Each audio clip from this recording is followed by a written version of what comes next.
Hey, afternoon everybody, how are we doing? How are we doing?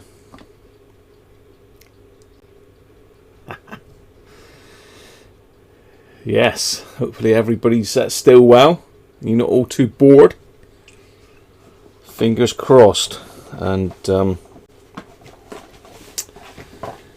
fingers crossed. I think George is just saying that Maggie is his other half is getting better by the sound of it, which is good news. Great stuff, George. Let's get a bit worried there. But you are watching it topless. Oh, no. Right, let's have a look down through who's on. So we had Brett was in first by the looks of it today. George may not be here because he's going to do a coat of stain. Hi, Daniel. And Michael Hyde. Derek Taffman, afternoon Derek. Petronics Nick. Just cut 2 hedges and 2 lawns, so time to watch someone else work.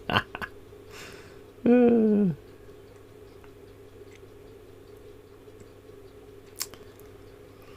Alsford, good afternoon Andrew.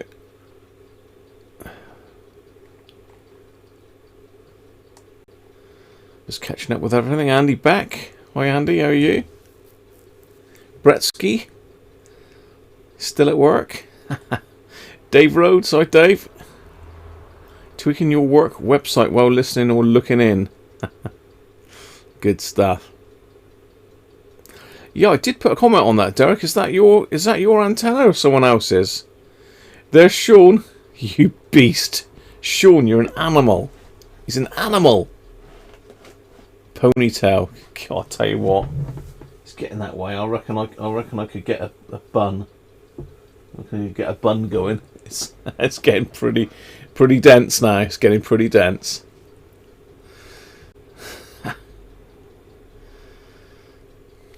Working on an R717. Do you mean that one that you beat the hell out of, Sean?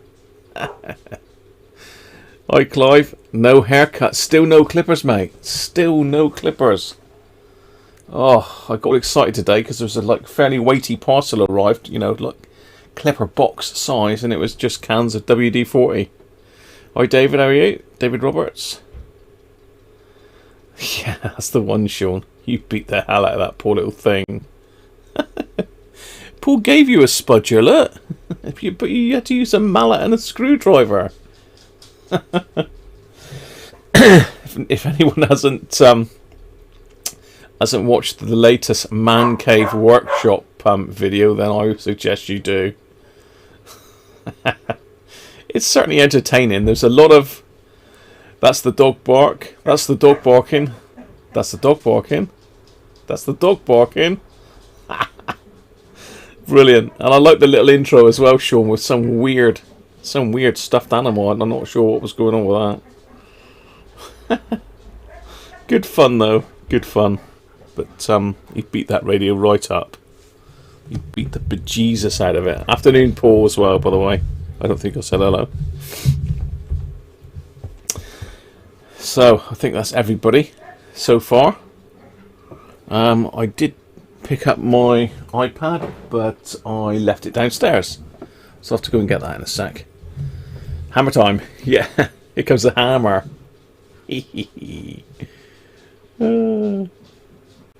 Pass the mallet. It's a good watch. It is a good watch. A bit of humour in there as well, which is always good. But oh, he killed that poor radio. Poor radio, Sean.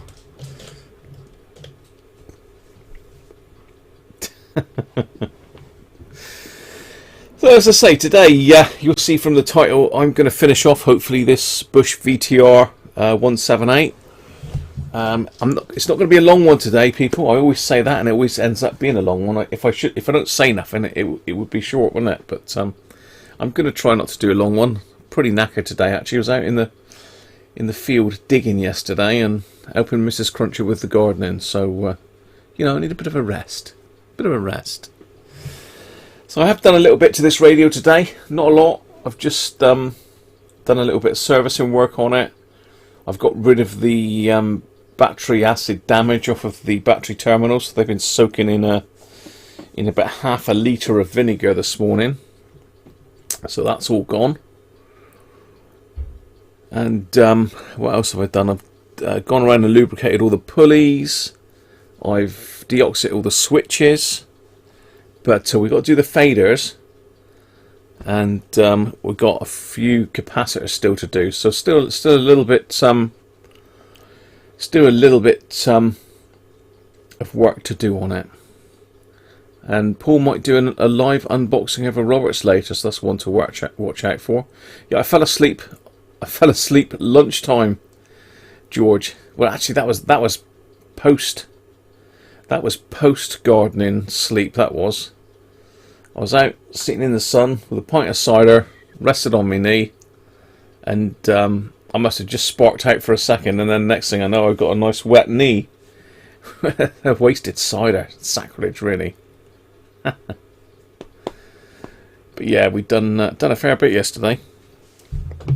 So I had a day off radio work yesterday, although I did get my HF antenna all connected back up outside anyway. I've just got to connect it inside now. But I can't get at any of the connections because I piled so much stuff up on top of it. So there you go. So let's have a look at the bench and let's get rid of the banner. No Benji yet. Whoa, Benji.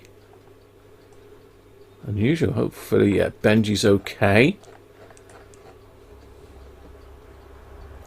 You, Brett, you would have sucked your trousers dry. IZX.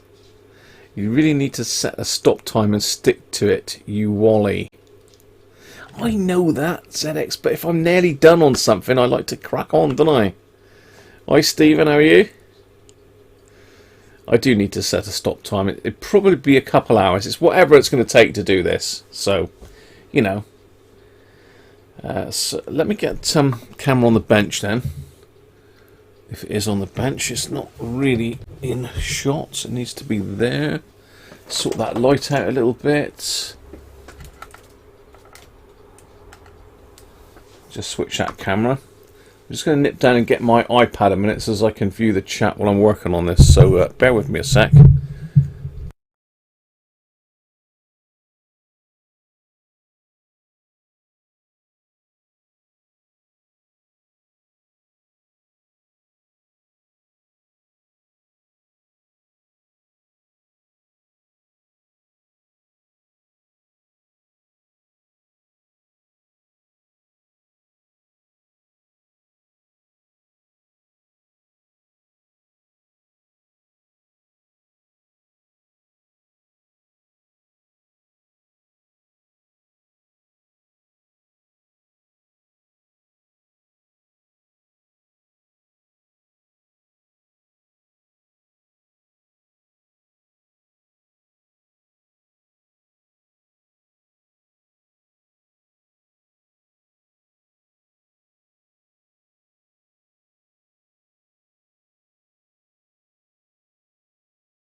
I'm an idiot. I've just gone downstairs to try and find my iPad and it's actually sat on the floor here in front of me.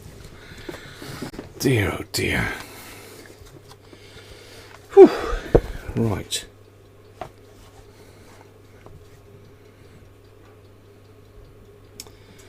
Right. Let's get my chat up. Okay, picture. Oh, bum. I was actually on it then. I was sort of organised.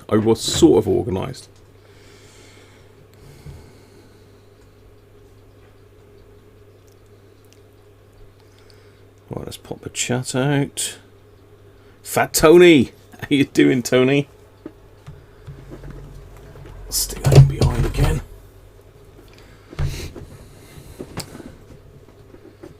Harvey Smart! Welcome, Harvey Smart. A new name for me, but you're most welcome, mate.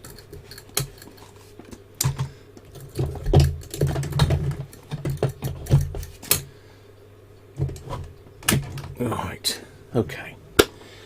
So, this radio then. as I say, there's a few things I've done. I've cleaned this out now.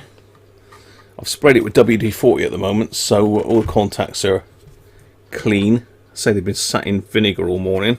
I had to re-stick this on because it decided to come off, this little battery thingy. So that's done. Oh, thank you, Daniel. First in. Happy Easter to you as well, mate. Because it's Good Friday tomorrow, isn't it? But it's surreal at the moment, isn't it? Because most people are at home. It's normally everybody would be looking forward to the bank holiday, you know, getting away, visiting the coast, all the rest of it. And you can't do any of that now. So yeah, a bit of a shame. Right, let's turn the desoldering tool on because I'm going to need that one. Again, apologies for the noise, but I did listen back to it yesterday. It's not that loud, actually. So, I've been done a bit of servicing work. I also replayed my video from from 2016, and I have put a link at the end of this video. Well, it might be at the start of the video. I don't know with a live stream. But this slider actually does sit on this bright bit here. You know, we thought originally it sat on this piece, and then I had it in between, sandwiched in between, but it actually does sit on here and go around. So I've done that, but I will just put a little tiny bit of silicone grease on that later, just to help it slide a bit better so that it doesn't catch. I've lubricated all the pulleys, but the next step, we've got to get these rest of these capacitors done. There's not many. There's one on the main board, 3 on this board, and there's 2 really tricky ones on this board. One that I'm going to need to really concentrate to get that one done. It's a bit of a pain to get at. We've got to give the tuning cap a clean as well, because that's binding at the moment. But yes, it is a lovely day out there, people. It is a lovely day. It's a shame to be in, really, isn't it? I'm going to have to try and work out and see if I can do a live stream outside one day. The trouble is you got all the noise from the neighbours and that, so you can't. It'd be difficult, but you never know. I might be able to do it. There's Benji. Hi, Benji. Call the hounds, Foxy's in the hen house. So I don't know if anyone got a notification today, but I did put a notification out an hour prior to the start just to see if it worked. It's a bit random, isn't it? Okay, I think I'm okay. Oh, the other thing I did was when I did the amplifier board, I put all these wires tucked in nice and neatly in underneath this bracket, but looking back at the pictures, they don't. They go over the top, so I've just undone this one and popped it back out. And I've also put some Loctite on the screw threads, so that's where I am with it. I think I'm going to do this one first. Now, this is a very strange capacitor, this one, because it's a bit of a botch on where am I? I'm over here. It's a bit of a botch on Bush's part, really, because I don't know if you can see that on the camera, but the legs of the capacitor are stretched across onto these opposite tracks. So when they designed this board, they've missed a couple traces out on it, and to compensate for that, they've left the legs really big and bent them up. So I've actually got to desolder that one in 4 places. So I've got the desoldering gun up to temperature now. You're getting them now, Derek, are you? Let's just catch up with what we're saying. Tony's giving Spain a miss. Why are you giving Spain a miss, Tony?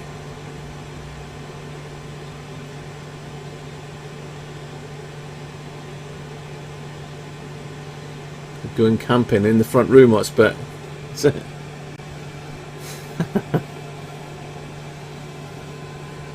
Yeah, no, that's a very nice antenna. What bands is that one? Is that a tri-bander or dual bander, Derek? Derek sent me a rather nice picture earlier of his tower and Yagi antenna on top. Very nice. I could probably put one in the field here, but it's not. I'm only leasing the field on. It's not actually mine, so I can't really put a permanent structure in there. But I am considering putting my military telescopic pole in there. That would be interesting. So I've just got to try and work out what to put on it.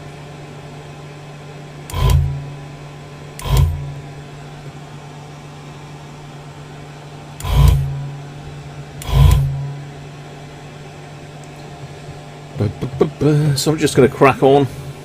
I've got the chat in front of me so I can see what you're saying. Slug hunting Grahamsfield live. Well, we put slug pellets down yesterday, so hopefully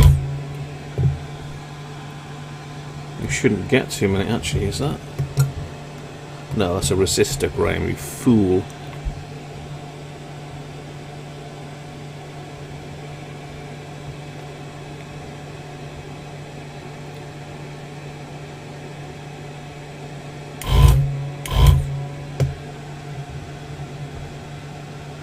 Doesn't like that for some reason.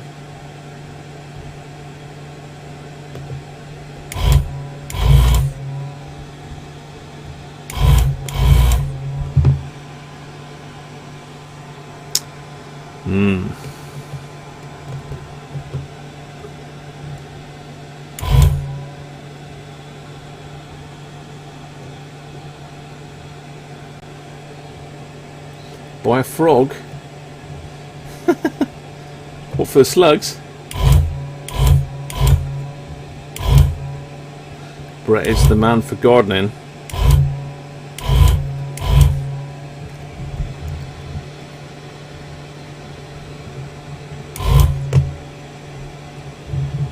We did manage to get some runner bean seeds, people, as well, from the local hardware shop.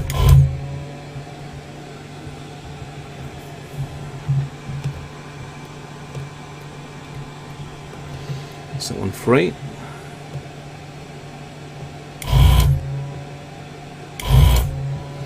That one's being particularly awkward. Let's have a look what tip I got in. No, let's change that one. Let's go with that one.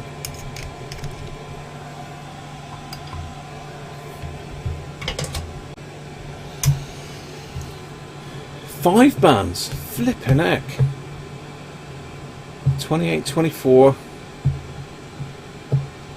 21, 17 and 14. Wow. I might well be able to hear you on 20 meters, Derek. 20 meters, my inverted L works really well on 20 meters. So we'll have to put a shout out. Have to put a shout out on the air when I get it going. I might do that tomorrow morning. Actually, I might do it later on today. I'm not sure yet, but it will be up and running. I did say by the weekend, so that's my goal. Right, I just want to see if I can get this lifted a minute.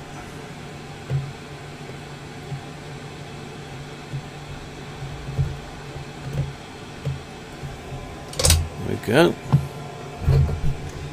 I think, yeah, you can sort of see what I'm doing. It's a bit dark though, isn't it? It is a bit dark, so I'm still zoomed in quite a lot, really.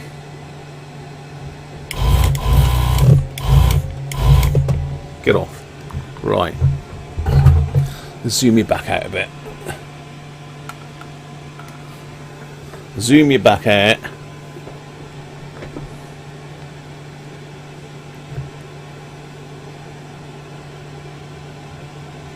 And George was on about maybe trying to get something together, antenna wise as well.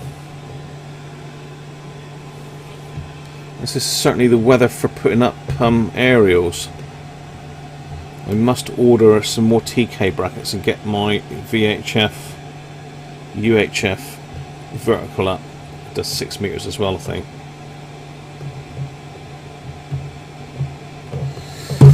Okay, so negative is at the back, and that's going to be tricky to get out, isn't it? 220 at 10 volts. We'll have a bit of a guess again as to what that's going to measure. So 220 at 10 volts, come on, what's it going to measure?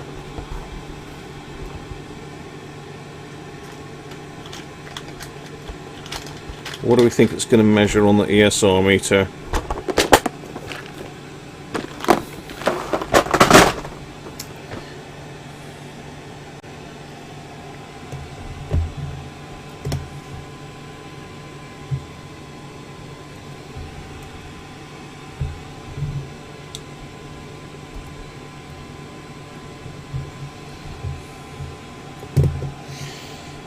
Okay. So that one's got bent right up there. Just bend that one. Ooh, that way a bit.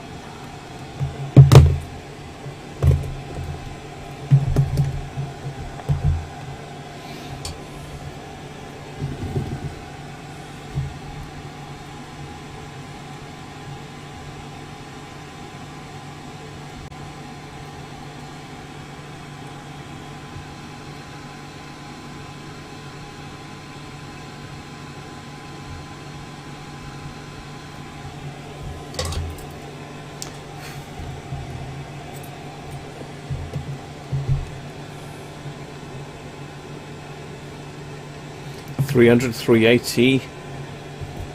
Yeah, most of them have gone at least double, haven't they? This is 220, so it's going to be tight.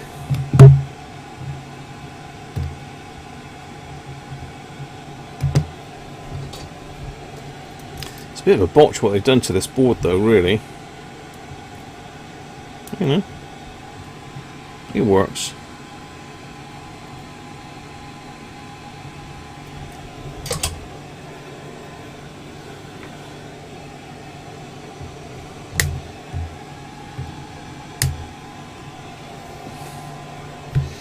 Right, ESR meter. How we doing? 600, George. Could be, George, you never know. I've had these a lot worse than that. Where are we? There we go. That'll do. Hi Keith, how are you? 347 for Benji, so it's a 220.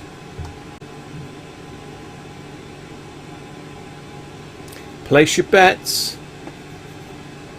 340 for Sean. 300 Michael, 380 Nick. Benji 347, Derek 400, George 600. 340 still for Sean. 347 still for Benji. Here we go.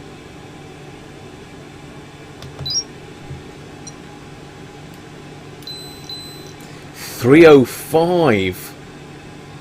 Oh, it's got to be Michael, isn't it? It's got to be Michael Hyde with 300. Nearly bang on. Hi Doug, how are you? I don't think I said hello, Doug. Apologies for that, mate. So yeah, 220, 305. Fair bit out, but not a game changer. Not a game changer, right. Like some of those other ones in the amplifier.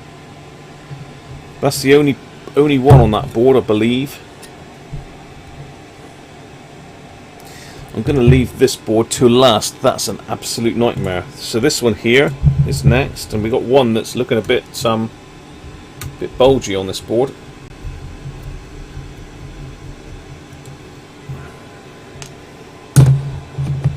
Let's leave that one there for a minute. That screw. So just undone that single screw. I'm hoping I can slide this out.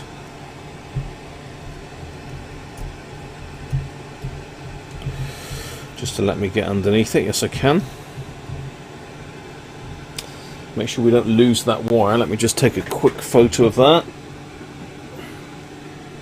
Hi Ron, how are you? Have you ever used a vintage capacitor tester? Yes, Ron, I restored one not that long ago, actually. I restored a Heathkit, I think it was a 3U, something like that.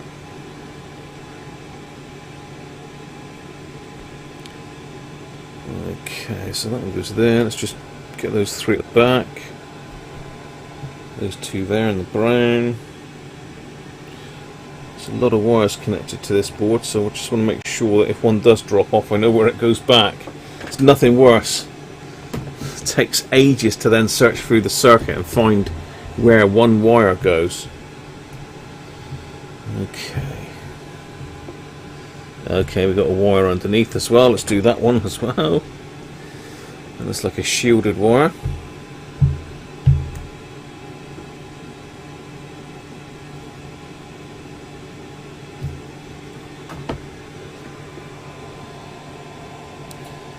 Party time. You have to check your shorts. What? What's going on? Have I missed something here, Brett? You've got a party in your shorts going on, have you? Oh dear, what is going on in here?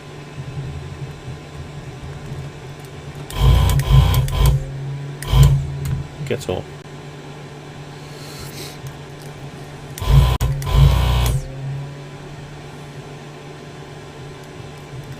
Hi Ganesh, how are you? You think the ESR tester is telling lies? It's pretty good, said X. So I'm fairly confident in its abilities. So the negative is over this side. It's not quite let go, has it?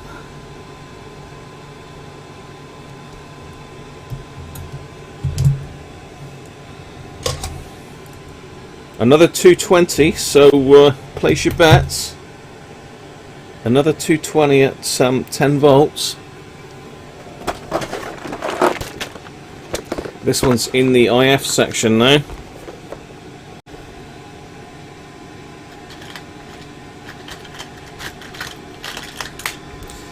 I'm putting 16 volt caps back in here. I have got 10 volt, but this stuff's probably built to a price, so they probably didn't use higher value caps. Mind you, it is only a 4.5 volt radio, I suppose. I don't know.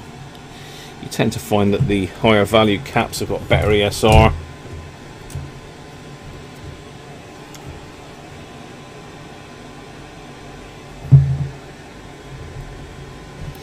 Right, want something to just prop that up, really.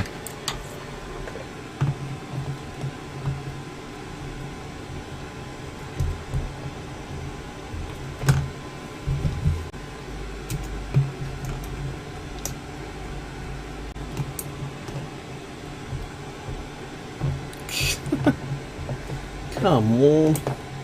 Something prop up my radio. There we go.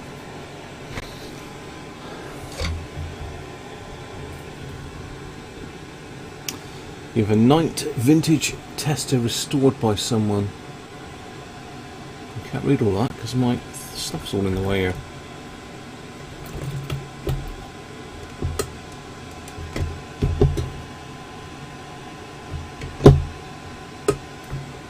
Yeah.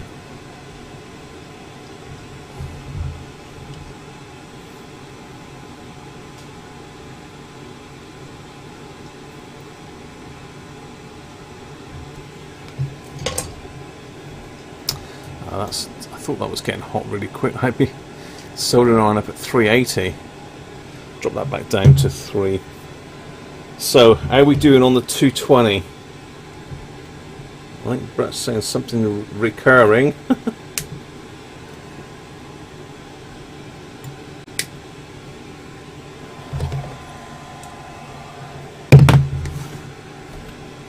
Here we go then. Everybody in?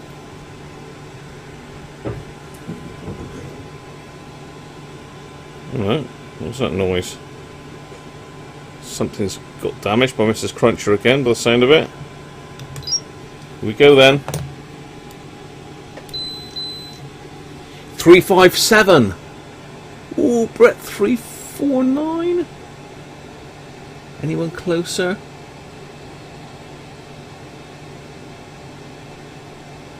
368, George. Ooh. George is 11 out.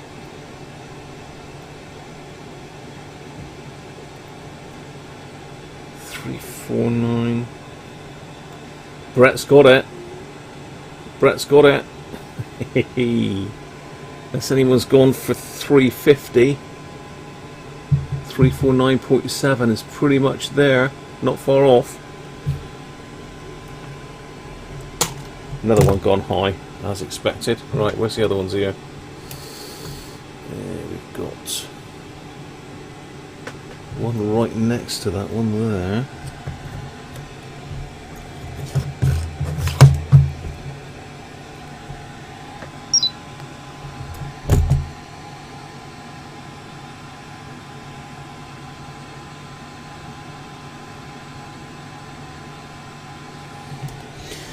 I think it's in there.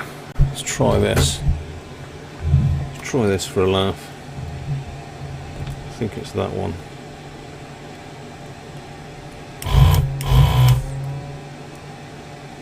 Yep, in there.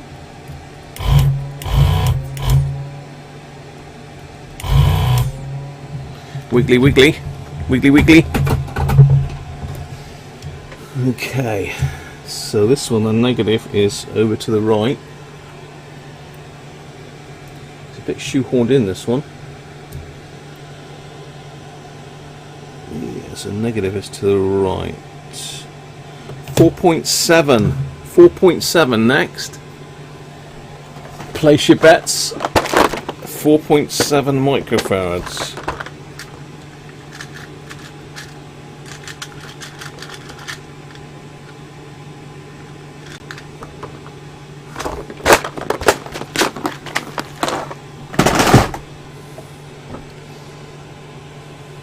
.3 for George. I'll tell you what, it's getting quite warm up here. I might have to go and open up those windows that are shut just now.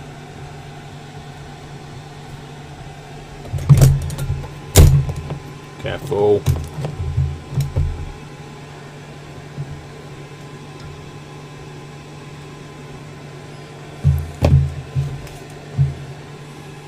Ooh, we've got a few takers as Butch. Afternoon, Butch, how are you? I didn't see you pop in there, Butch. Apologies. Well, I might have already said hello. Memory's not that good these days, you know how that is.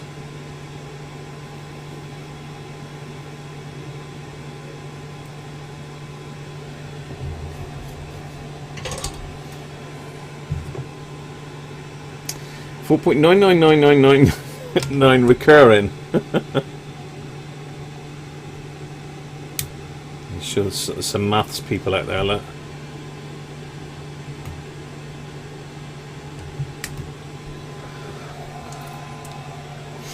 Right. What's it going to be then?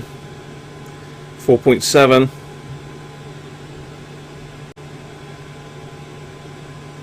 $25 volts.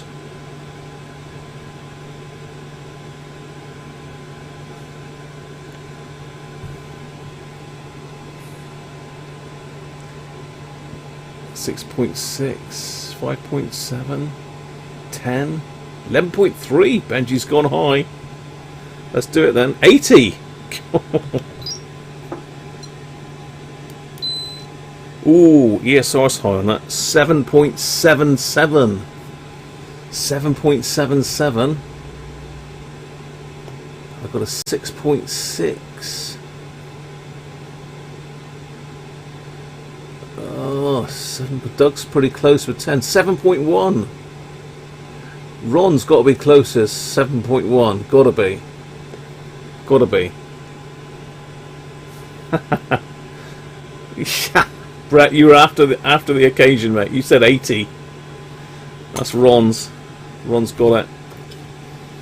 Ron had that one on the nose. Right, one more on this board to do, right over here, and this is the one that looks really dodgy actually. This one's got a nice bit of bulging going on. Bit of bulging going on.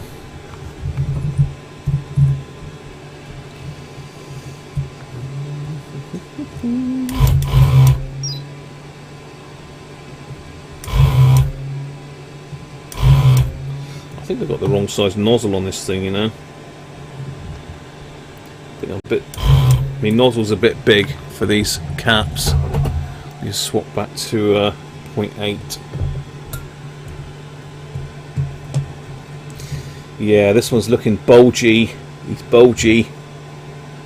So it looks like negative to the front. Where's me forceps? Jeff's just mowed 3 lawns and now on the cider. Got to be done, Jeff. I'm trying to steer clear of the cider today. It bit me last night. Okay. 33 microfarads then with a bulgy top. 33 negative to the front. Place your bets.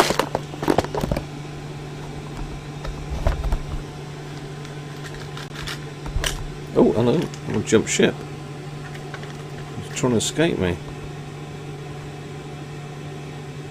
33 10 volts. What was that?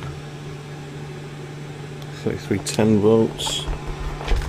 This one is 16 volts, shall we?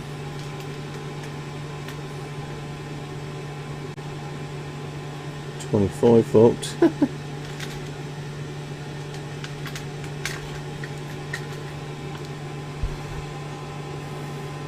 25. 16. There we go.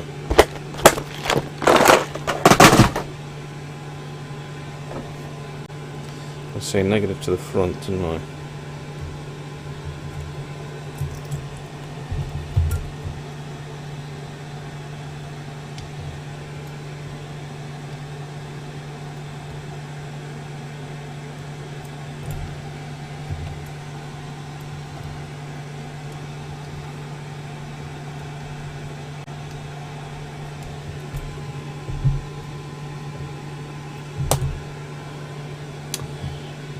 .33 then, what do you reckon? Slightly bulgy top. Could it be out of tolerance even? No component detected. Could be. Could be totally open.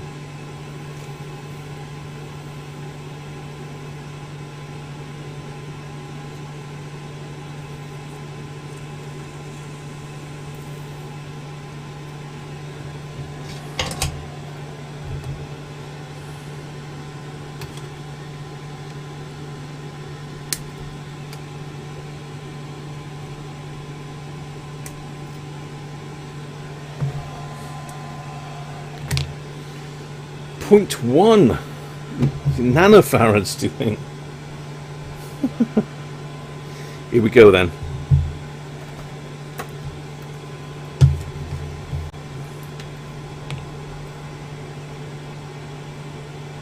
Can you knock out caps with a mallet? I reckon I could. I don't know if I got as good a mallet as Sean.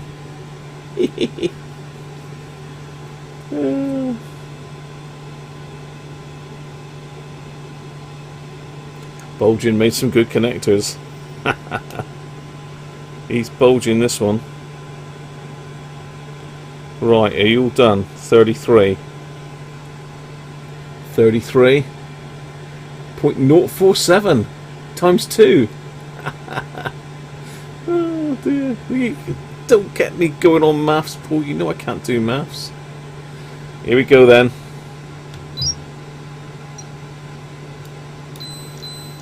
90! Oh, ESR's good though. But he's trebled that one. He's trebled. But yeah, you probably can't see that as I'm not close enough, but that has got a nice little bulge in the top of that one. So who said someone was 100, weren't they? Doug, 102. 48, gotta be Doug, isn't it? 72, 56, yes, Doug's got that 102. Yeah, I thought that would be dodgy because of the fact it was bulging so much. Right, let's put that board back in.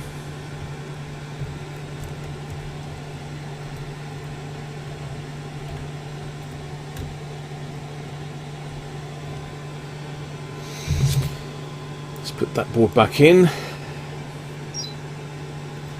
Timmy in the man cave. Timmy, the man cave. Hammer time, batter of the year.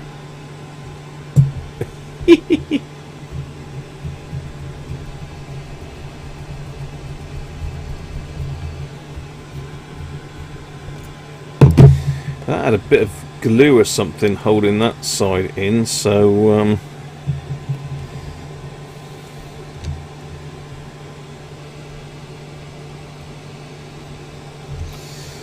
have to put something back there. Bit of hot glue or a bit of clear. I'll put a bit of clear adhesive on that.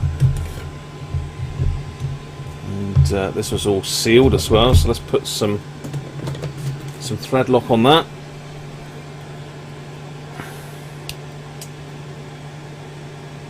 Doug wins the tracer.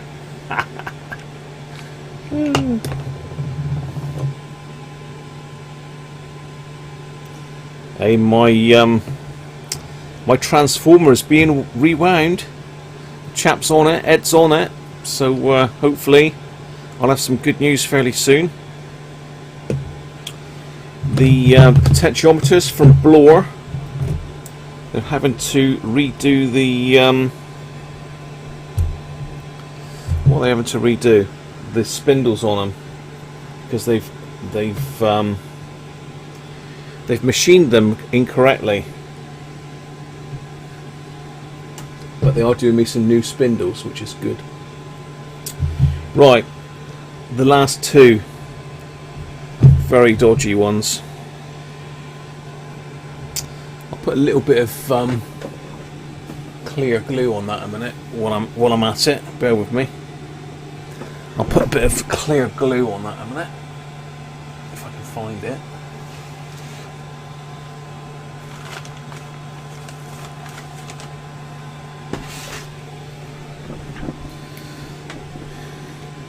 Just some general Pritt clear glue. It takes a while to set, so once it does set, it will be able to be taken off again. I don't want to put anything on it that I won't be able to get off again.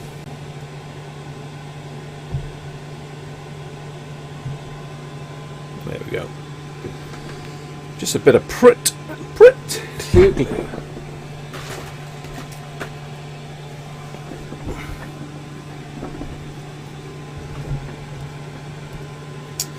Right, these next two, very tricky. I can turn the desoldering tool off because there's absolutely no way that I can get to these with the desoldering tool. School glue, you used to eat loads of that. What? If it's glued in, it just needs a gentle tap with a spanner. Hi Robert, how are you? Put the goat on you for you being late, okay? That's Rob's late goat. Right, as I say, these next two. Let me get the overhead camera. We didn't use the overhead camera the other day because really there wasn't any need for it. But I think we're going to need to get it in for this particular pair of capacitors.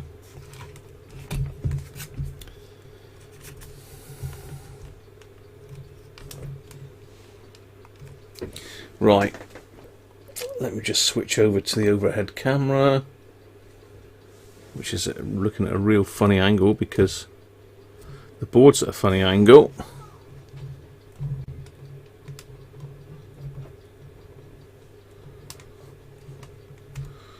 A bit too much of an angle.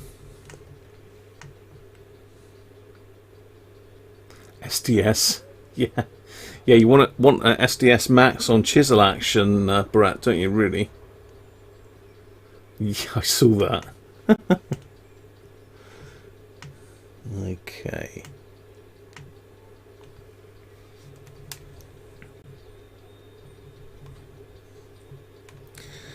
Just lining up the overhead camera a minute.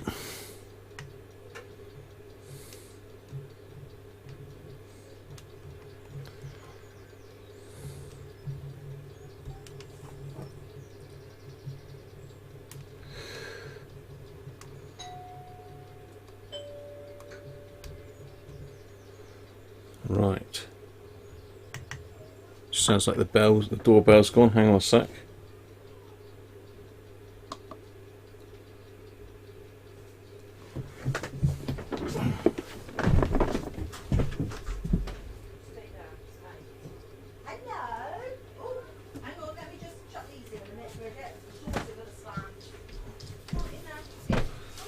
That's all right. I thought I got all excited then. I thought it might have been my my clippers.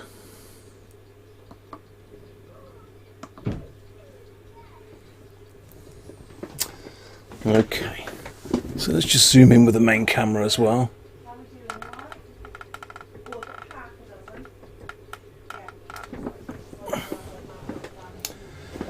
So we got these two.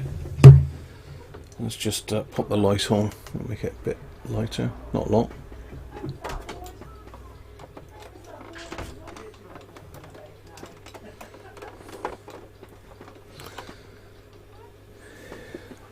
So this board is vertical, and down in behind the tuning cap here, this is the tuning cap you can see here. Hang on, where am I? Yeah, so in behind is the tuning cap, but we've got a capacitor in behind the board. It's a botch again. I'm really going to struggle. I can't really take this board out. To take this board out, I'd have to take both the boards out, the switch bank. It would be an absolute nightmare. So I'm going to somehow try and get that one out. Just make that a bit brighter.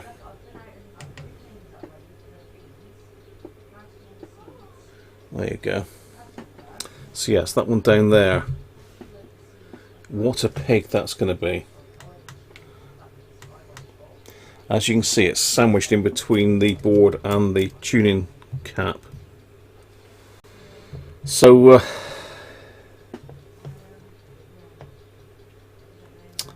yeah, I've been contemplating how to get that one out earlier. This is going to be a magnification jobby.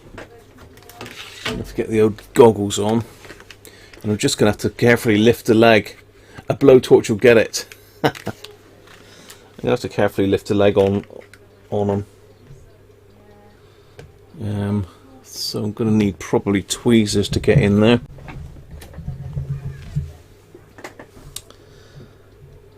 So this wire here is in the way a bit.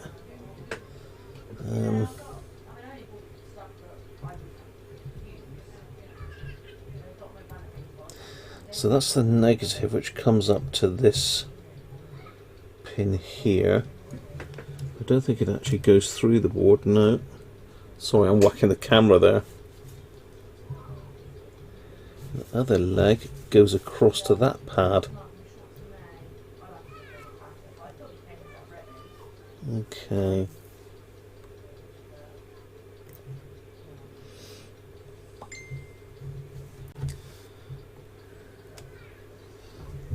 Let's see if I can get this leg lifted.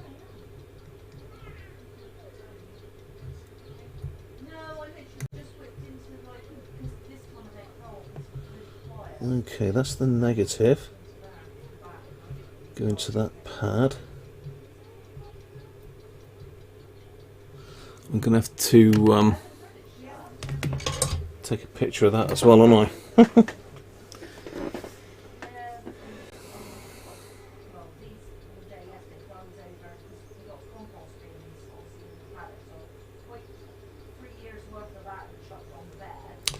So let me see, the negative goes to there.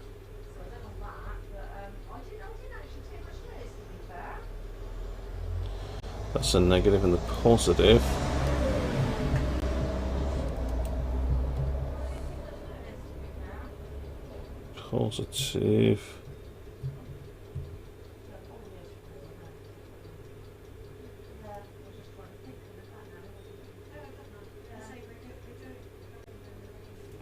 there. Right, let's get the other one off. How the hell I'm going to get the new one in there, I don't know really, but... Hi Theo, how are you? In the garden, up the ladder, taking 3 foot off the top of your fir bushes. Your furze bushes. Bigger job than I'm going to anticipate. Yeah, give it a rest. Hot tweezers. Is Mrs. Cruncher keeping you insider today? No, she isn't. It is tacked to the solder side, Doug, so it is a bit of a botch on Bush's part.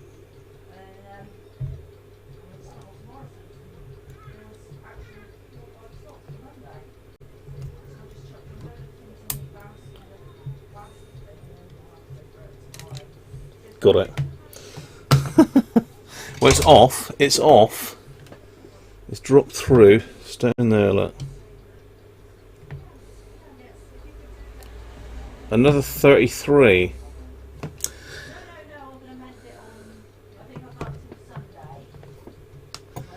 It's a 33. So what I think I'll do, I'm going to change tips. I'm going to put some. I'm going to put this tip in, which is a bent chisel tip. It'll just let me get in there a bit easier, I think. So let's swap that one over a minute.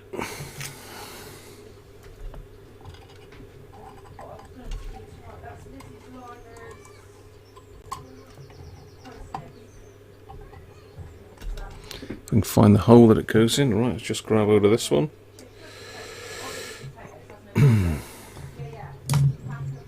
Hello, we're guessing already.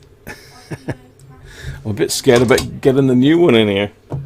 33. It's got a bit of insulation on the legs as well.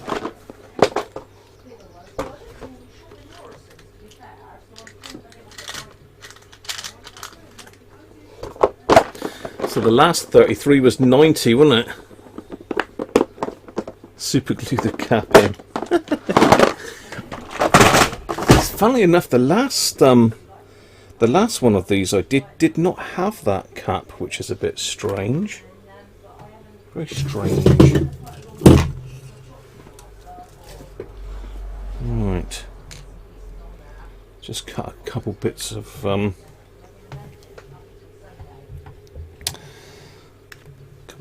insulation. If I can find my snips.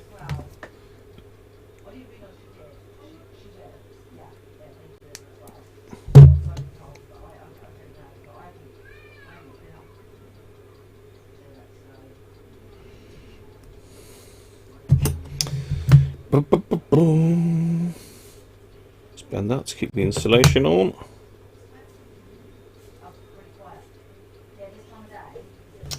I probably have got an actual smaller cap again than that. I've got some miniature caps, but I'm going to stick with the normal one. 100 million picofarads. Oh, he's definitely trying to mess my head up with maths now. Definitely. It's just cruelty. That's cruelty.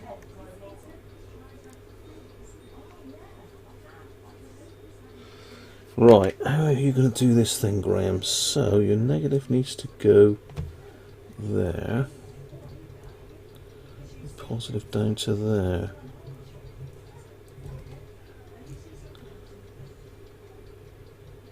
How the hell am I going to do that?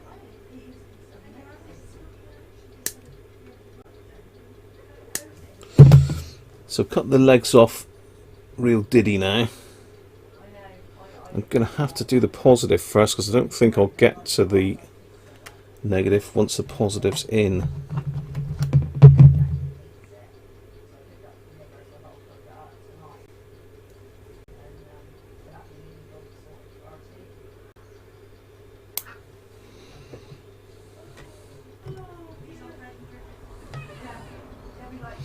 Yeah, this wire's in the way. I'm just going to need to let that wire out of the way, I think. This one here.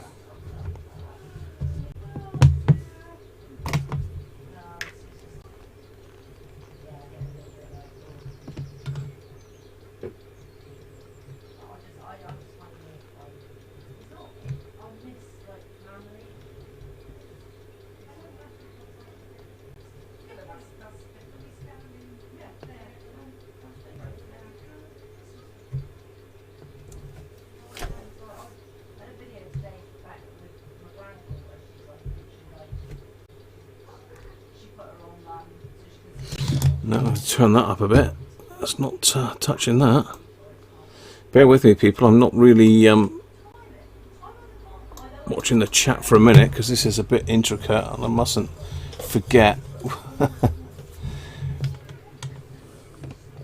Mustn't forget where these wires go.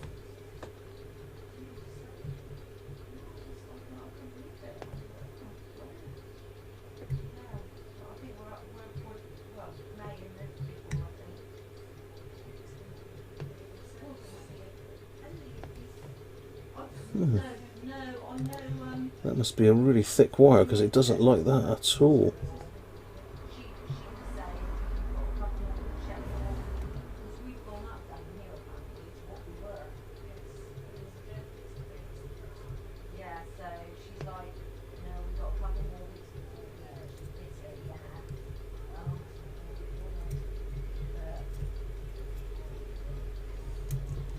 That's braid, that's why. It is braid. Right.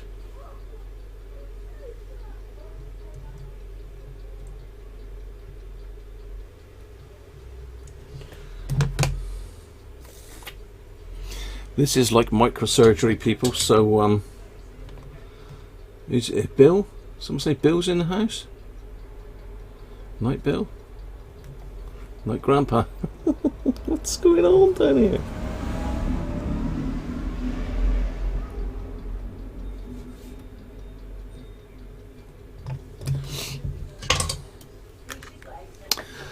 So let's put a bit of sticky flux on there.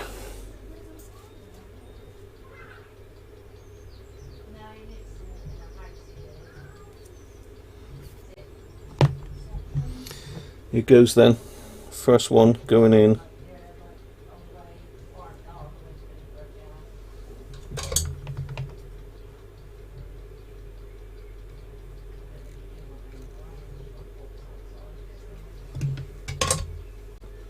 Done. No.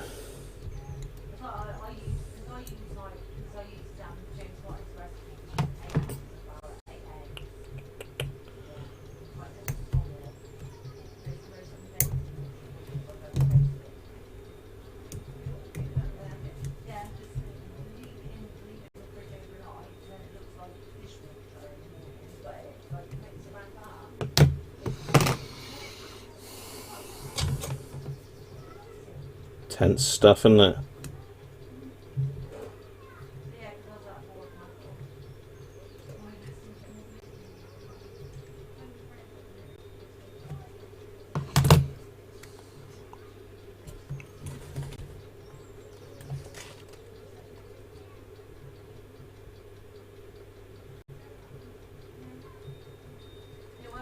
Got it. He's only got it. He's only got it. That was tricky. Very tricky. So just straighten it up. Put it back down flat on the board out of the way of the tuning cap. Right. It's just a bit of braid. Don't like that because the heat shrinks. Not heat. It's obviously not heat shrink. Insulation's burnt back a bit there. Trouble is you've got to get it so hot. I'm going to have to get a different tip in for that. It's a bigger tip.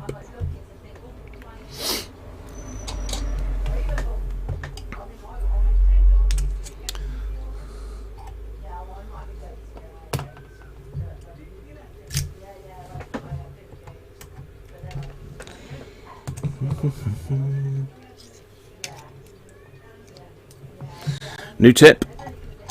Ow, cool, the old one's still hot though. God, just caught that with the tip of my finger. Cool. Cool, that was pretty damn hot. Look at that. Soldering iron burn. Cool. Lightning fast. Right, let's get some solder on this.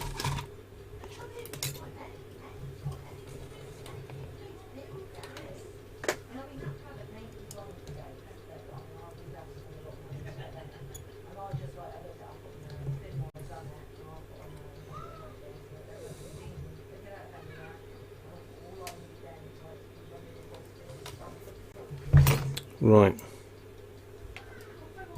My little hand. Hang on, that's not particularly brilliant, is it?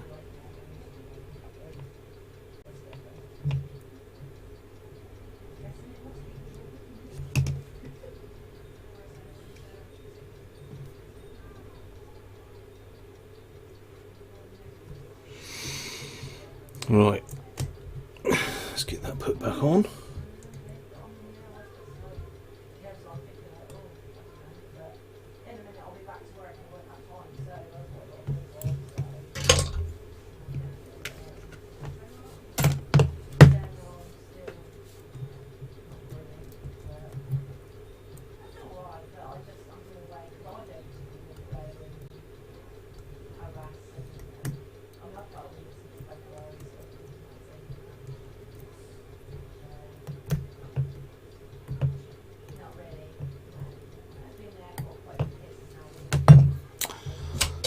Flux on that, just one strand that's a bit stray there, and now it's all gone astray. Oh dear.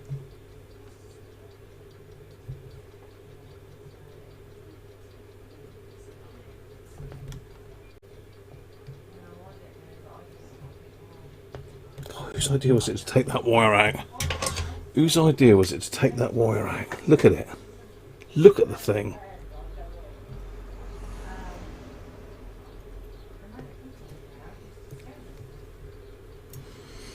Right.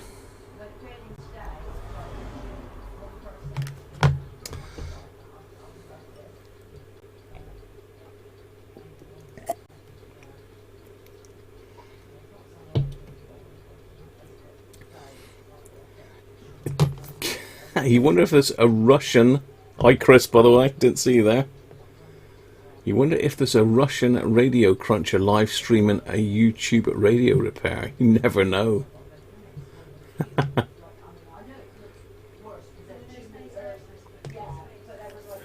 Cheers, Sean. Comrade Cruncher. Yes. It's nice. I got in and out pretty quick though, so it's just really right on the very surface. Right, we need to tidy this braid up a bit. It's all over the place. It's nasty. It's like a big hedgehog. It's like a big hedgehog waiting to set itself loose on the world. Braid is a pain.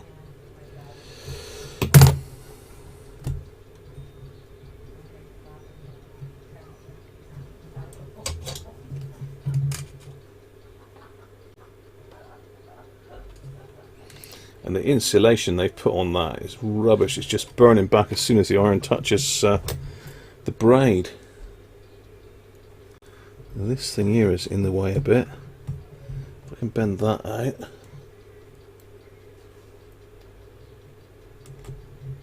Yeah, so I'm trying to spread everything out, trying to get bits done, but without having to...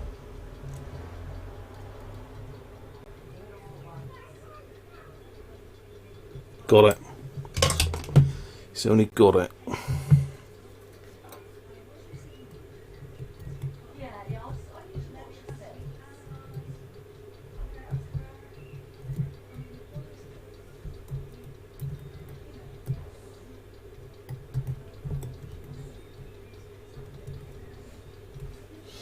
That's all negative anyway. Let's just snip that burnt bit off.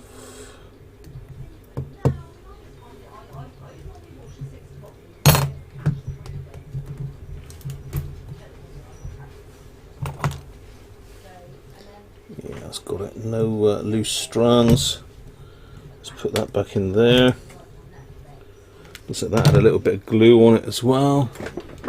Just pop a little bit of that clear glue on that.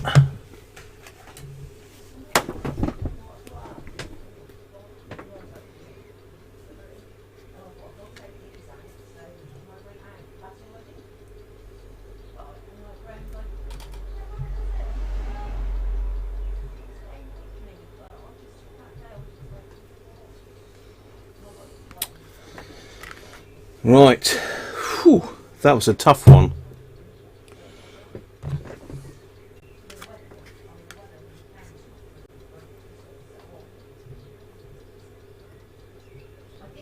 But he's there. He's in. Like I say, it would have been nice to just take the board out, but that's not a luxury I have really, because that's going to take quite some time. And the likelihood is something will, oops, get damaged.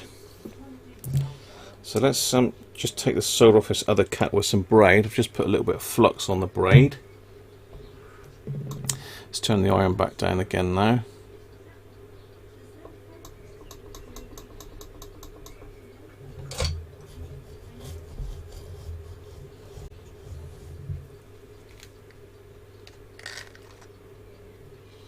Video monkey, you'd have given up by now.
Okay.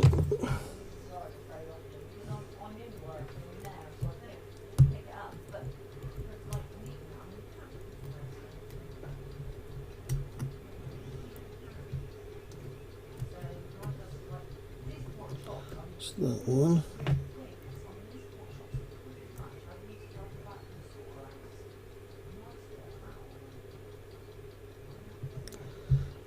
Come on.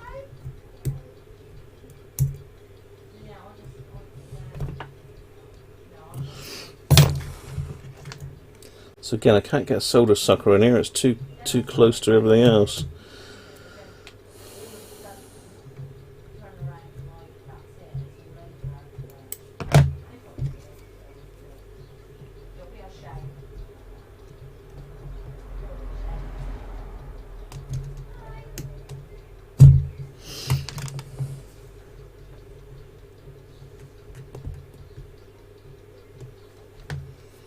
Okay.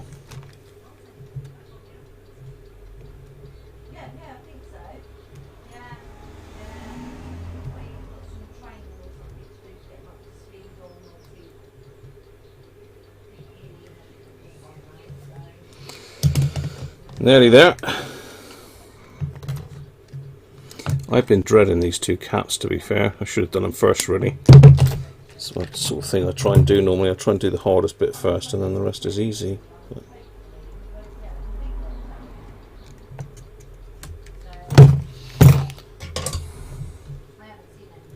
there he is. Wibbly wobbly. He's got him. He's got him. Right, positives at the top, and that's a 25. Is that 25? No, 25 volts. Don't know if that's 47 or 4.7. We've still got this other one to test, so we've got this one to do as well now.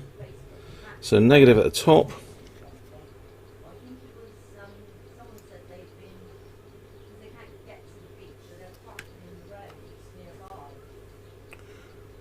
.7. 4.7.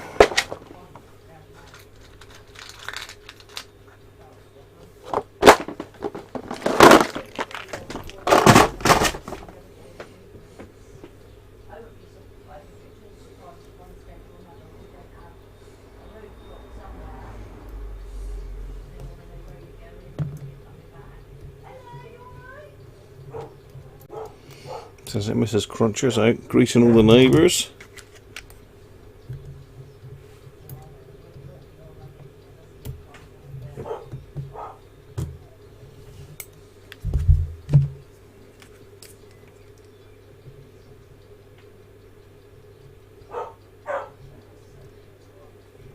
Got a leg of one of the transistors there as well that I've desoldered, but soon get that. Cheers, Daniel.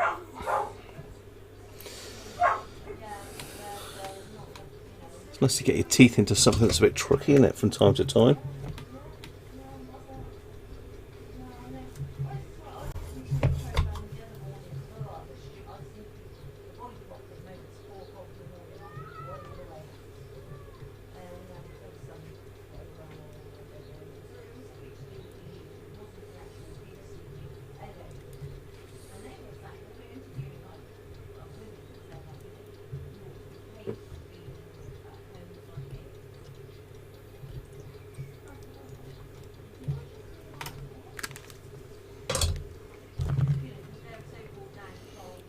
Right.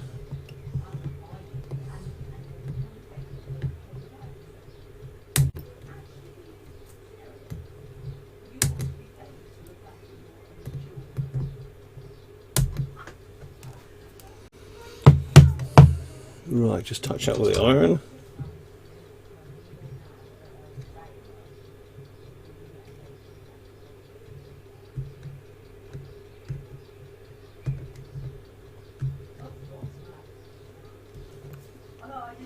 A little bit of solder on there.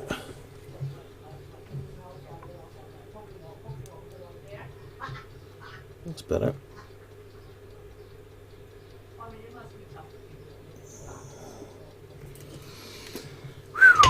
Job done.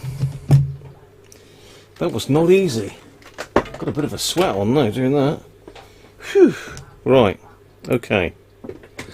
Let's go back to the main camera. Zoom back out a bit.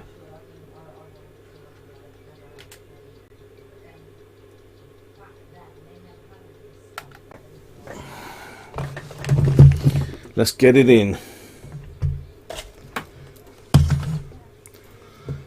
So we're going for the 4.7 first, then, are we? Oh, sorry, I missed the 33 one. You'll have to do them again. So 4.7, 25 volts.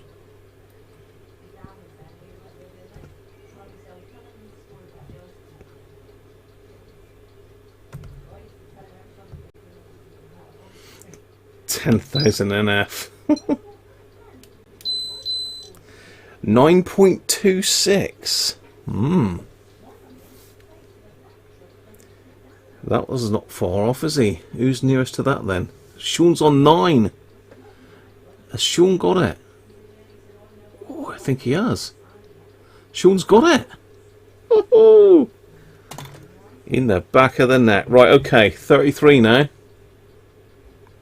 33, 10 volts. Place your bets. I'll get the blue rolling. Get the sweat off me brow.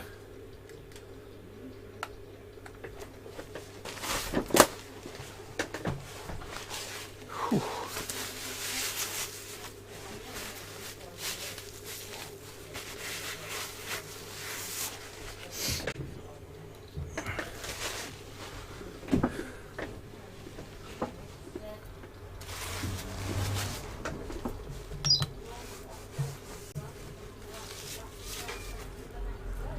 $61.72. We've got some high gases here.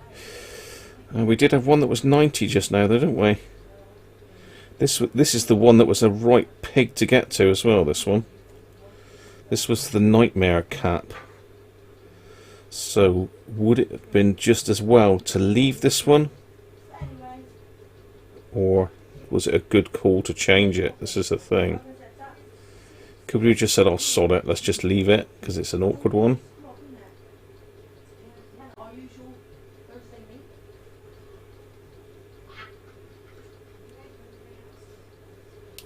Oh, 78 for Doug. 90.4 for George Christophe. Let's do it then. Thank God, these, I need to get some more crop clips for these. These are rubbish now. They've had so much use, they've just worn out. They're just worn out. A bit like me, really, just worn out. Right, okay. We're going for it.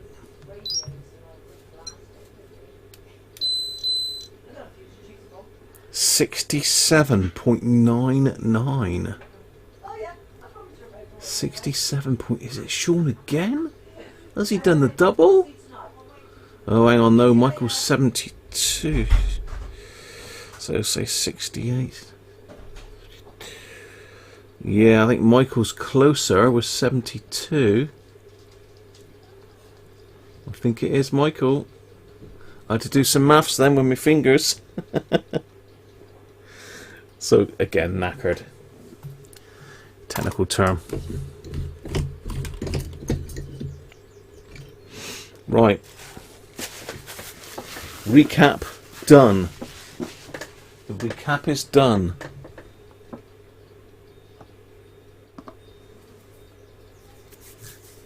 The recap is done. Sean nearly done the double. 1 farad, Paul. Oh dear. 1 farad. Now that would be high, wouldn't it? Right.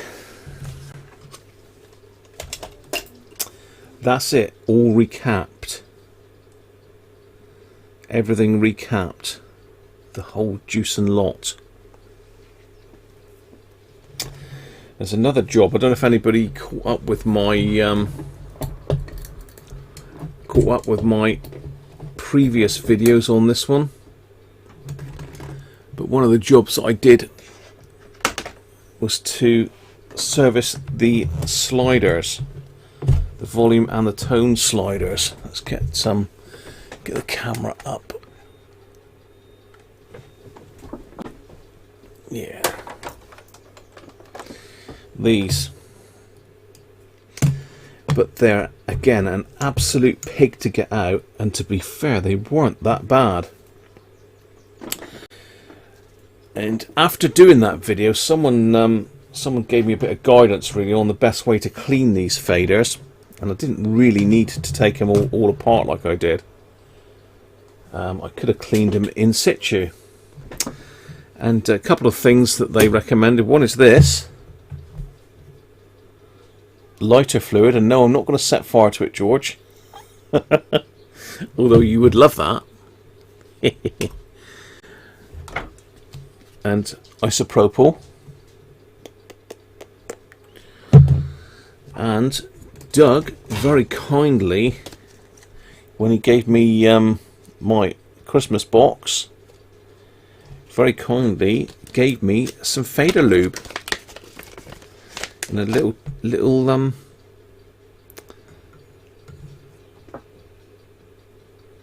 deoxit fader lube.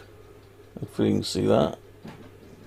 Specifically for these pots. So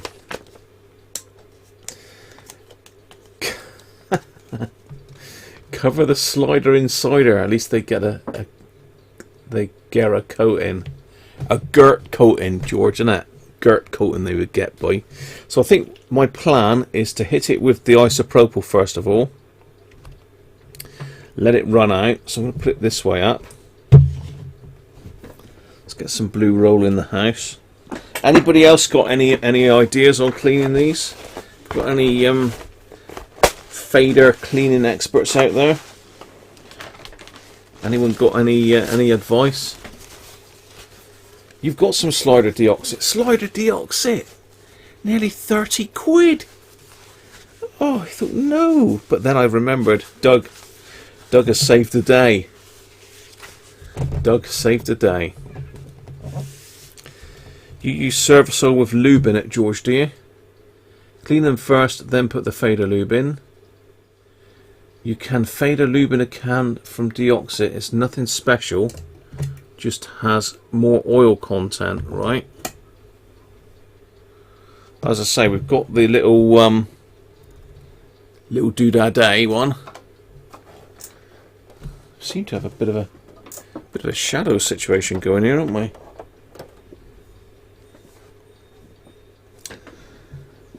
Yeah, that camera's looking, because this is light. I suppose if I cover that bit over, it'll get lighter. Crazy old camera. So yeah, the idea then is probably to hit it with some isopropyl, let that drain through. Then we use the lighter fluid, which I bought this specifically for this. Excellent for, it removes grease, oil, stains, tar and scuff marks. So if there's any tar in there, we're sorted. If there's any tar, we're in business. Get a lighter. Yours is 15 quid. No, I looked this morning. I think the cheapest I could get it was about 25 quid, Chris. There was a company that did a smaller can of it, which was about 15 quid, but they wanted £9.99 postage. So there was another tenner on top for postage, and that's a UK company as well. That's a little diddy can of it. A rip-off, isn't it, really?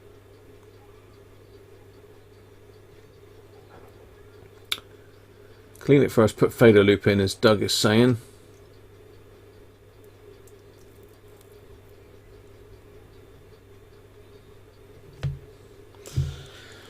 Right, so I'm going to squirt a bit of isopropyl down through there.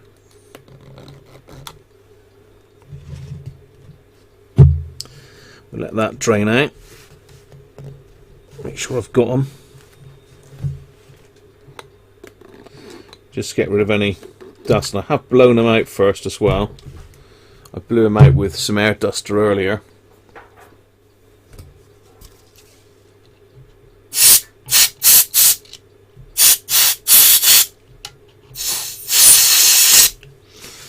So just let that dry up.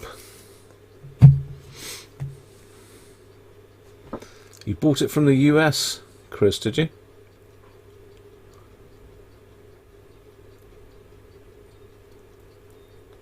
Rub the faders up and down to scrub the track clean.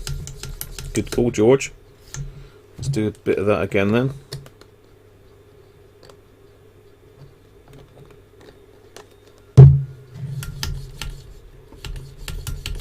They weren't really noisy, these, though, but the last one I did, they were really, really noisy. Really noisy, but this one's not too bad.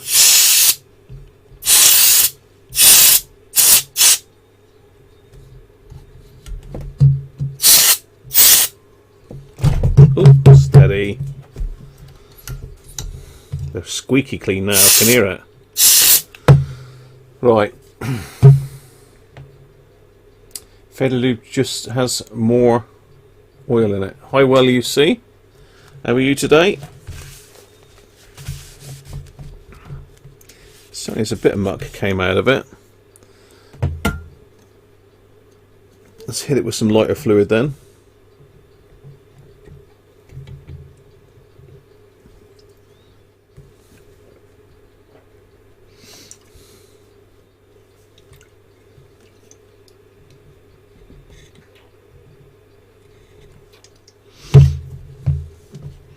Now we don't want nothing flammable near the bench. Definitely go up bang here now.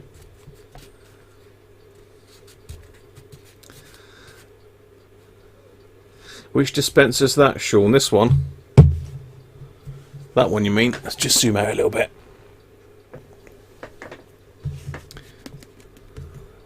That label on the front might give you an idea. RS.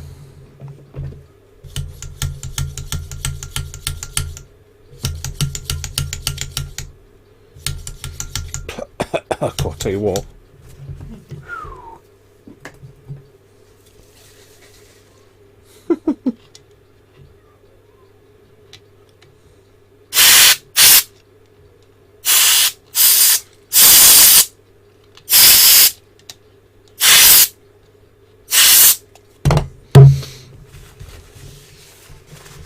So I think that's well and truly clean now, isn't it?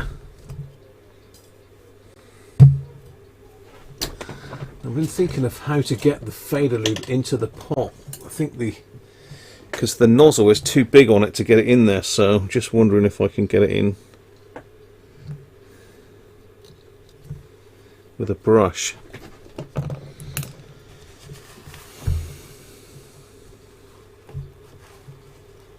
So I can actually see the carbon tracks through the slots. There's 2 carbon tracks on each one, and if you look back in my other video, I did actually take them apart. Took them right out the board, but it was a bit over the top, really. So I think what I'll do is I'll drop some fader lube in there.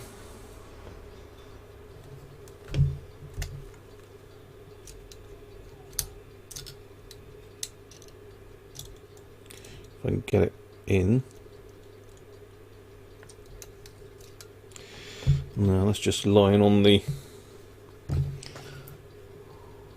bit. Well, actually in the tracks.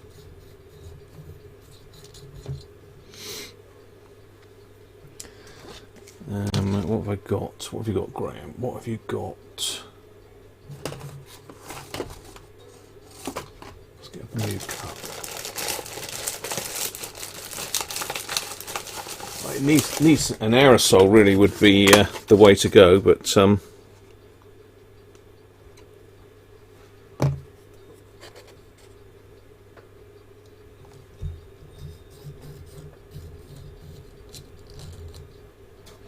it's quite oily, isn't it?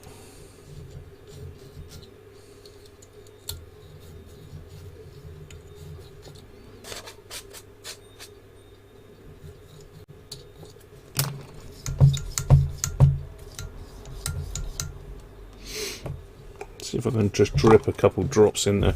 Drip a couple drops. Drop a couple drips even.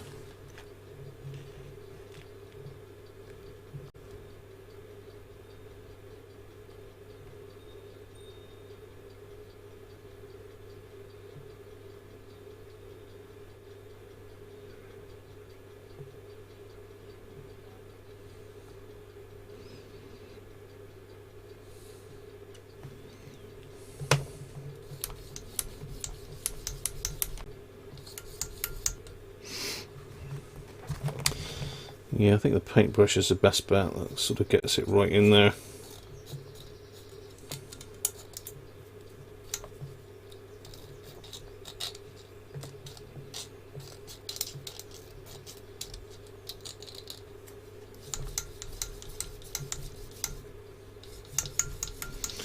I think that's done it, people, don't you?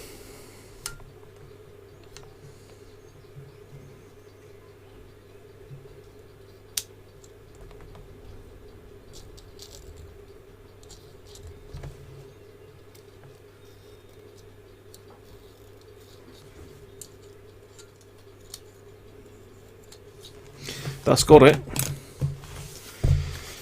That has got it.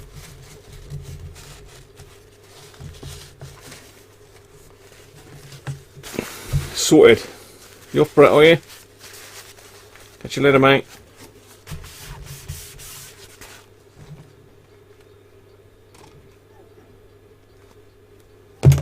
There we go. Fader lube. Done. Thanks again for that, Doug.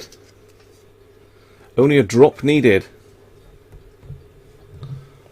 It's to lube. No, that's fader grease, George. You can get fader grease and fader lube. There's a couple switches that I had to squirt. There they are. That one. And don't want to squirt the dial cord if I can help it.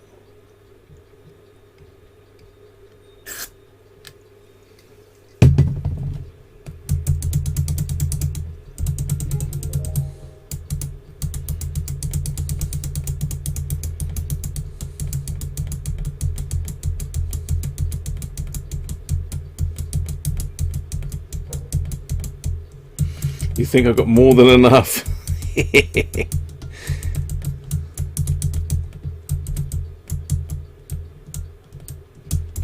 What's in the can though?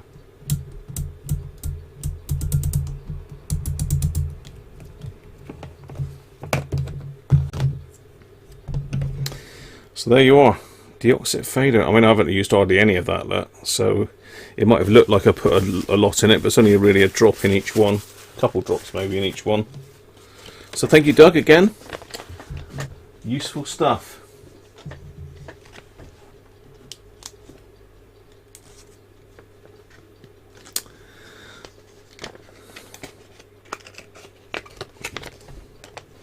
The lighter, I've got it all over my hands now.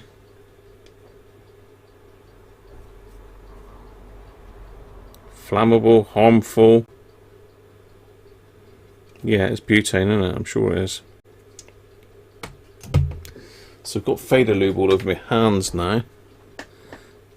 Probably not the best thing. So isopropyl myself up.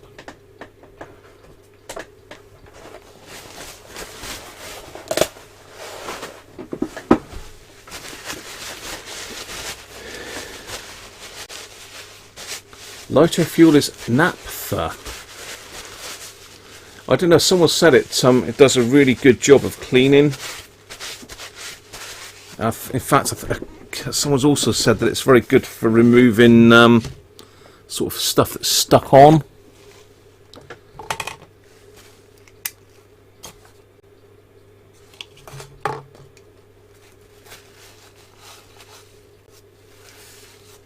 Butane is pressurized.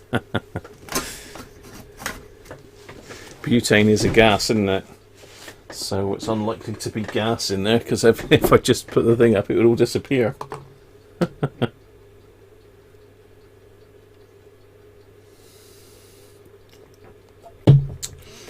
yeah, so little tip for you, and say a tip was given to me.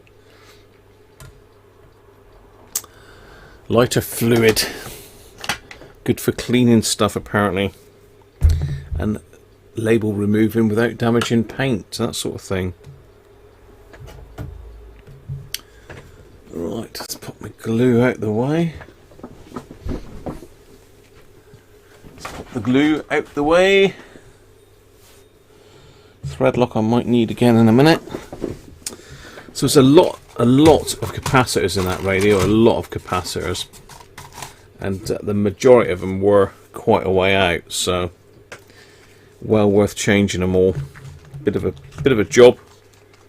Does take some time, but worth it, I'm sure. Touch wood, when it all goes back together and works beautifully. Famous last words, isn't it? Right. Oh, I just put fader lube all back over my fingers again. It's quite oily, that. So I suppose it stops them wearing out as well.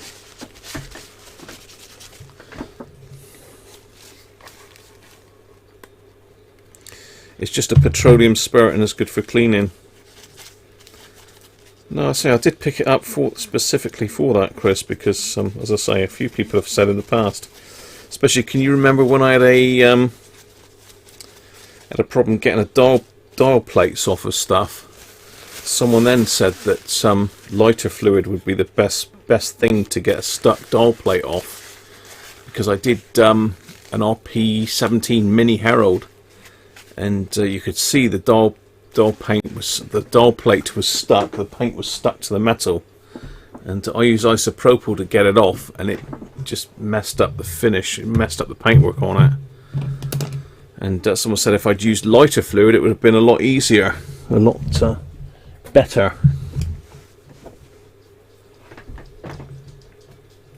Right on, so let's zoom out again a bit, because we've got to get this thing back together now.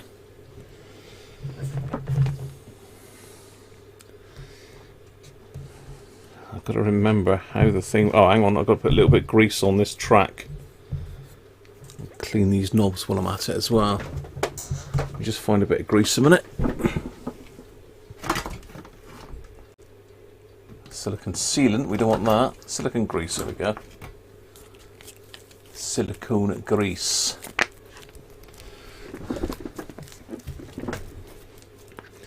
Again, this is from RS. Silicone grease. If you want the number 494124, I use it for quite a lot of stuff. It is quite stodgy. It's almost like silicone sealant, so it's got a thicker consistency than normal grease. I don't want to put a lot on here because it's just going to get dragged up. I don't want it to go on the dial cord, so I'm just using a cotton bud to just put some right on the very top.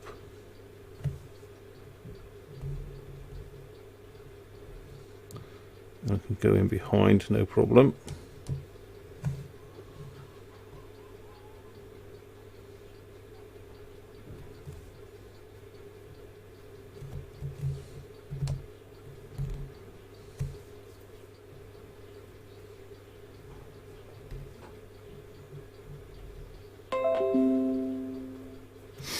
There we go.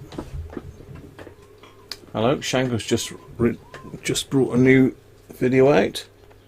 Powering AA5 tube radios on batteries. Testing radios in the back country. Look at Shango. Look at those chickens out there. Can you hear them?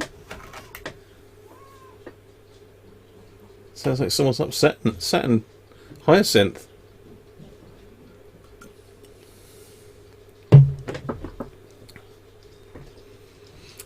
Did Sean build his own mallet?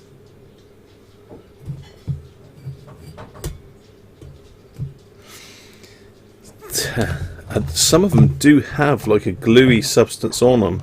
A lot of the time it's just gunk falls down in, but some of the ones I've pulled apart, I've got a smear of glue along them. Should have probably stuck that under the tap, shouldn't I? Oh well. Right, let's clean these knobs off. Let's use... what should we use for that? Let's use a wet wipe.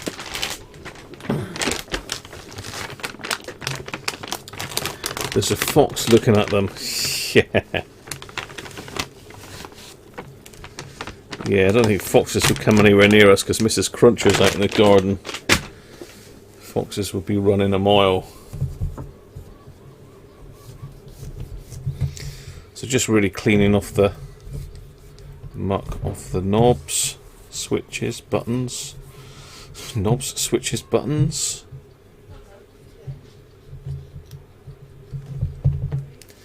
It's a bit easier to do it now than when the case is on. So I'm going to need to put it back in the case to set it up. Well, I could do it on the bench like this, but oh,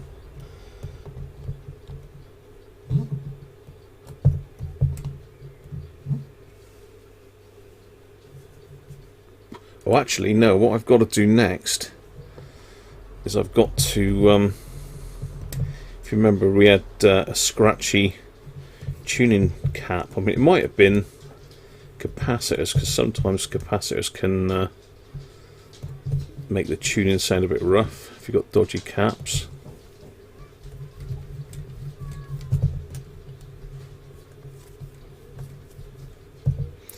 There we go. It's looking a lot healthier. Apart from where I've just wiped. What have I done with my... Apart from where I've wiped the dial plate. That's gone a bit...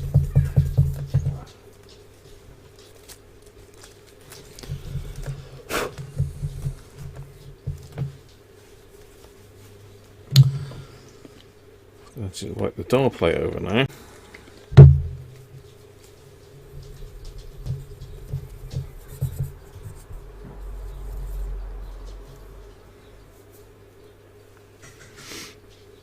Better.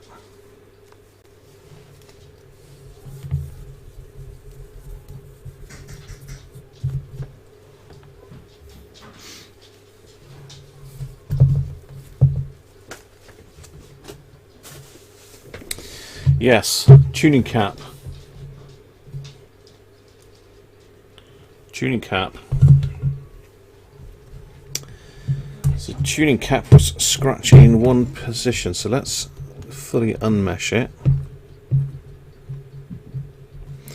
I think what I'll do is I'll pop this transformer out of the way a minute, which is a bit of a shame because I've already sealed that in.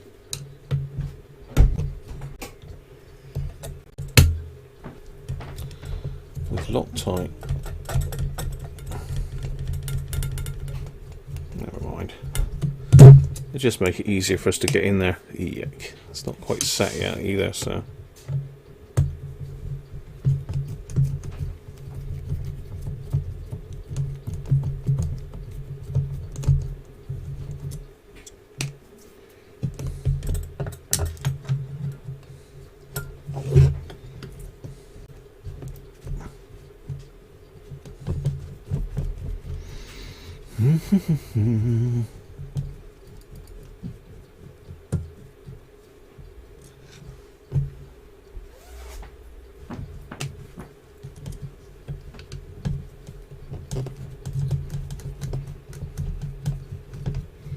Foxy's got a mallet.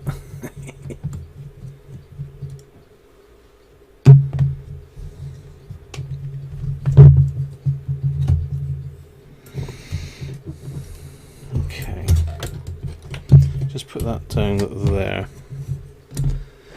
So I just want to have a look at this because it was scratching just in one position, and to me that looks absolutely pristine. But let's give it a blow through first.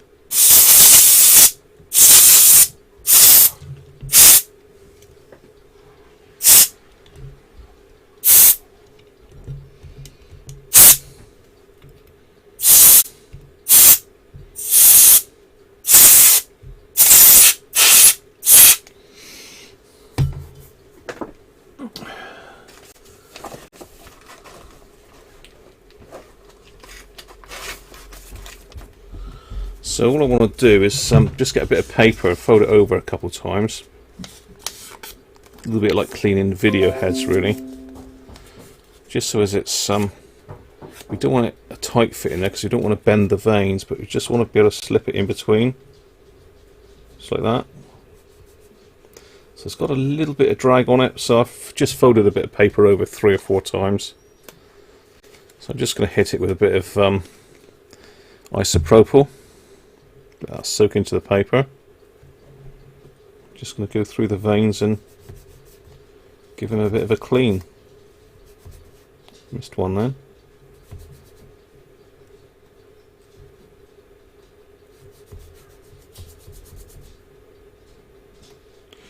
So you're not going to do any harm unless you bend one, so you've got to be really careful you don't bend them.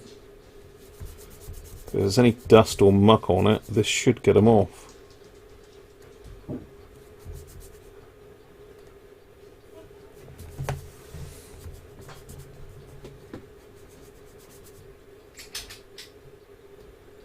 All the secrets are coming out, Sean.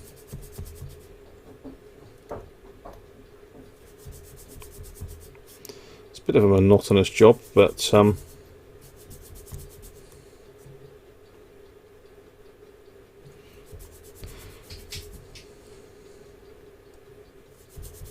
certainly better than messing with the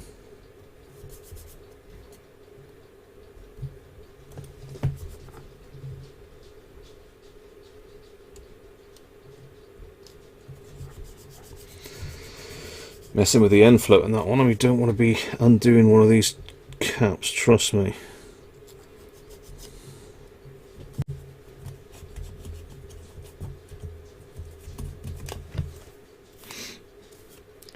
So let's just fold it the other way. Get a bit of a freshen up with the isopropyl.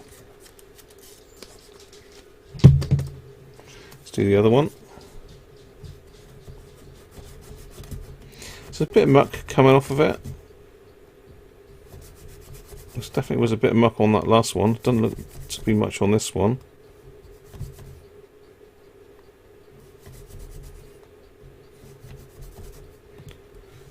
My hand's probably in the way there, isn't it? You can see basically what I'm doing. I'm just putting the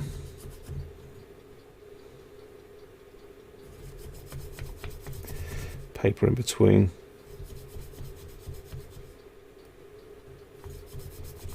Yeah, there's a bit of muck coming off of it.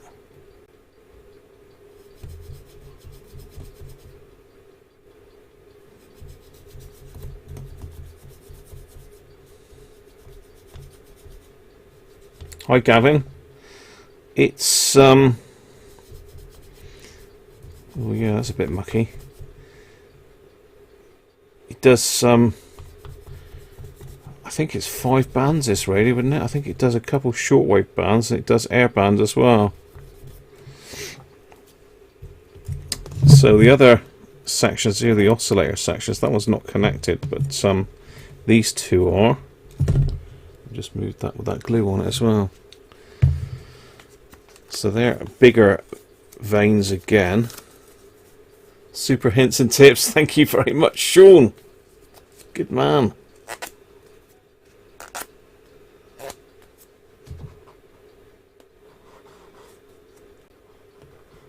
So I've just folded it once more because these are much much wider.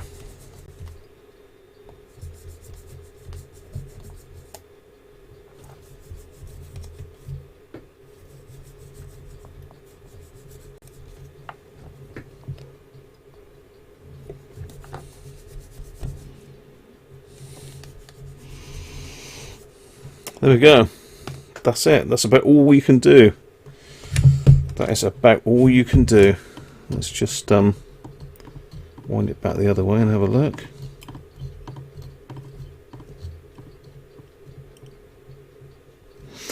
Make sure there's no bent vanes on it anywhere.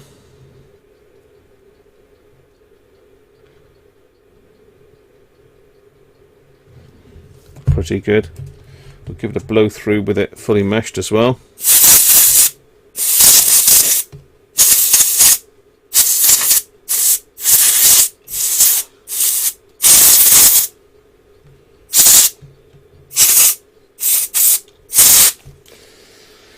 That's all we can do. If that doesn't cure it, then it's going to stay scratchy because there's not a lot else you can do. If you want to spend hours and hours just tweaking each little vane, you can.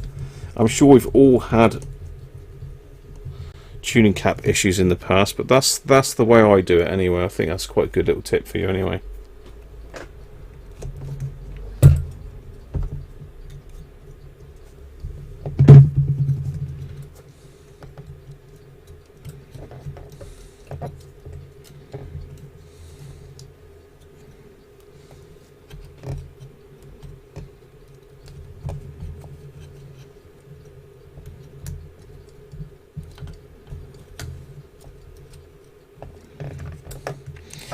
Making sure we've got no wires jammed.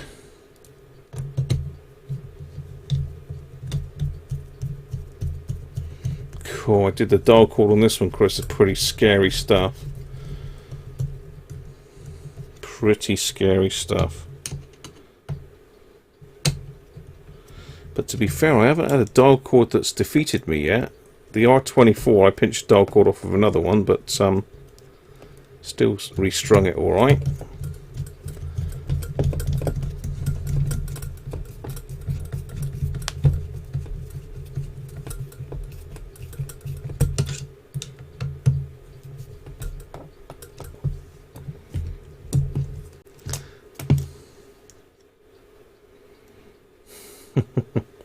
I did the dial cord on this one the other day, on Tuesday I think it was. It's crazy, it's Thursday already, look.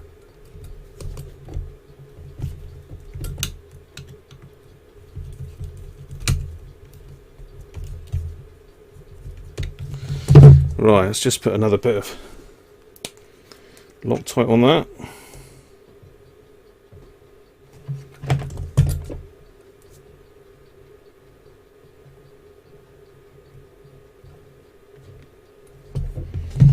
Hold those in place.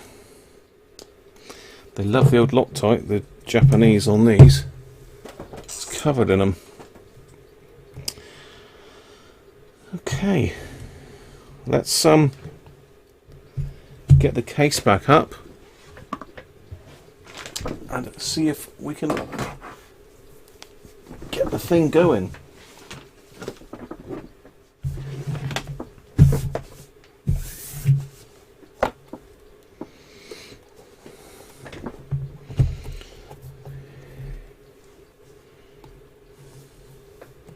Just warm up the cord with a hot air gun to stretch it and make it a bit looser. Not a hope in hell, George. No. It's a no. Okay, now we got some little tiny bits to put on the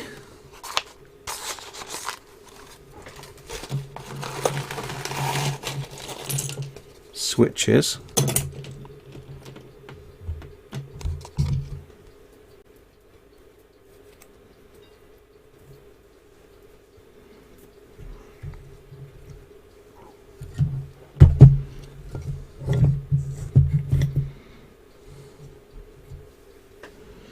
Which are also a bit mucky. Let's clean those as well.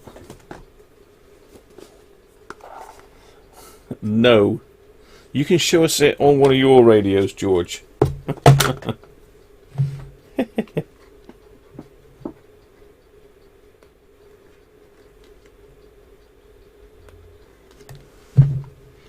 Just gonna clean these tops of these switches as well.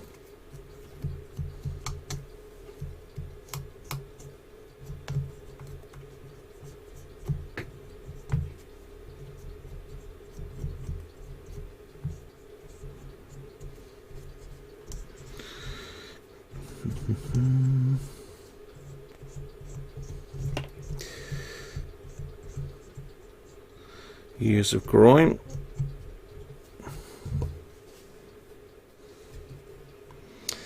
Right, now I can't remember which way up these little these little things go now.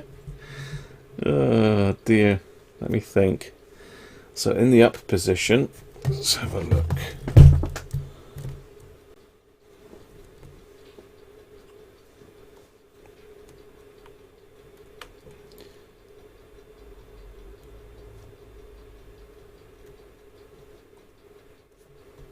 Yeah, they go with the orange bit facing down. So just these little cardboard pieces for the switches.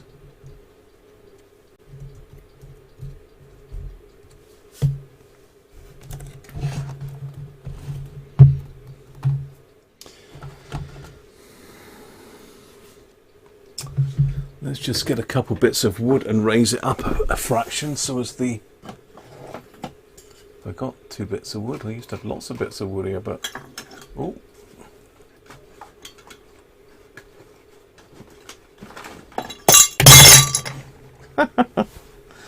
Timber!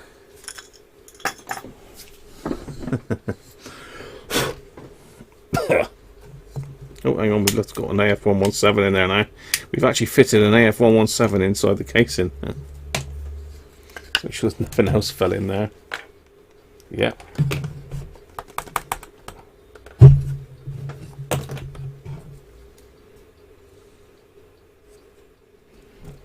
Right. Just going to put these so as it's got room for the fader and the switches to go through the holes.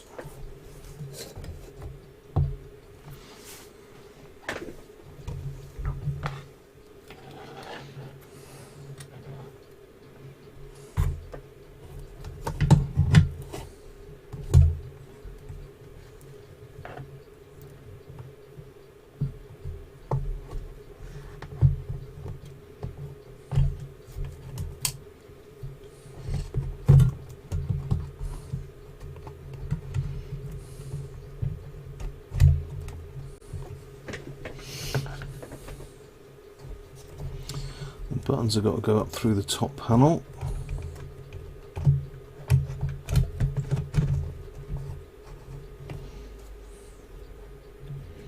Cool, that went easy. Right. This is MDF. This is MDF by the looks of it, yeah. Early MDF.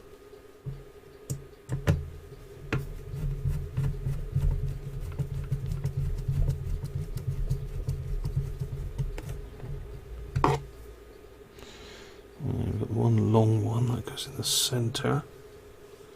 Does it or doesn't it?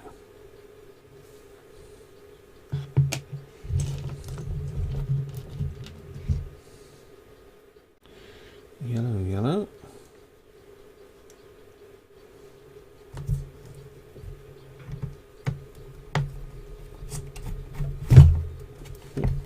Get back.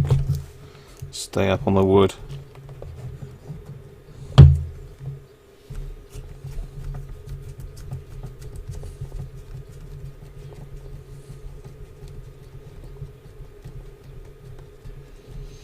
Maggie's a bit of a carpenter then, George, is she? Is this what you're saying? Oh, hang on, that's got to go underneath there, isn't it? For the looks of it. Ah! Thought it was too good to be true.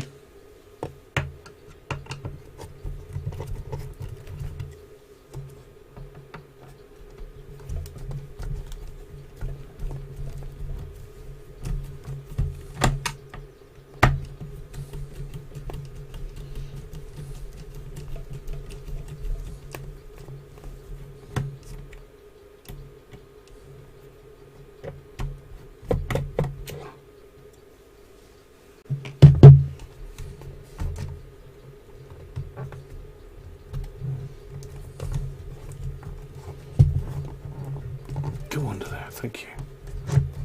Right. As we were.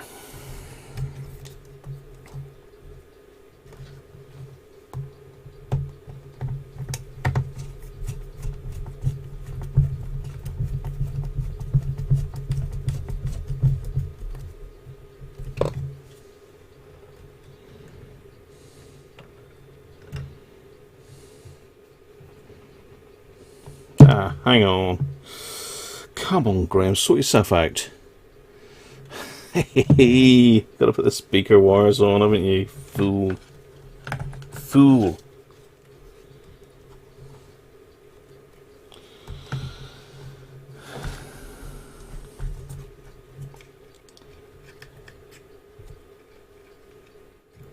Yes, plenty of room on that. I've got to put the speaker wires back on first.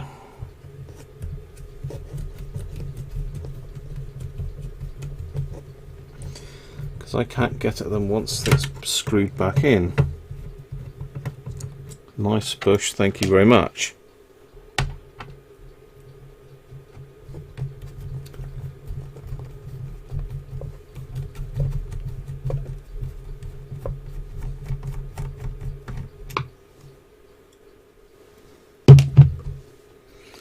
Right.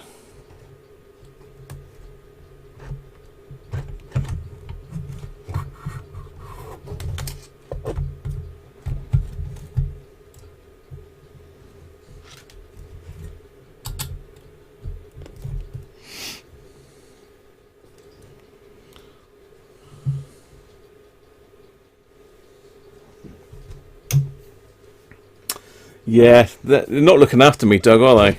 Normally they look after me well. Normally they look after me well, but I hadn't put it all back together, so all is not lost. All is not lost. How are we doing for time? 5:30. Yeah, I thought a couple hours, but no, it's gone on longer than that, hasn't it?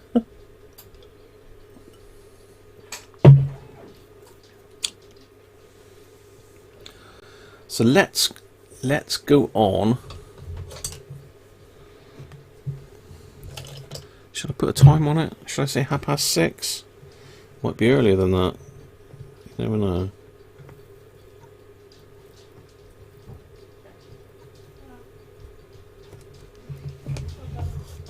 It's debatable whether I need to touch the alignment on this. It was performing pretty good already, actually.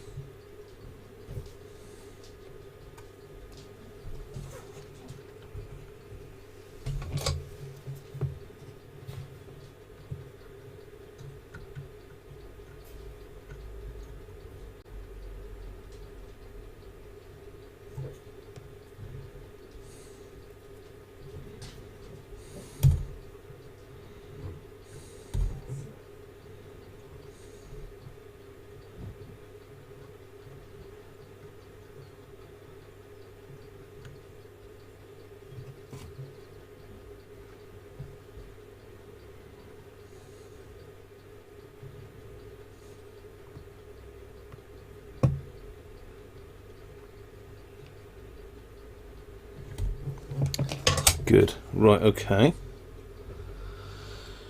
Do we need to worry about that switch bank? No, I think I can get that in when it's all back in the chassis.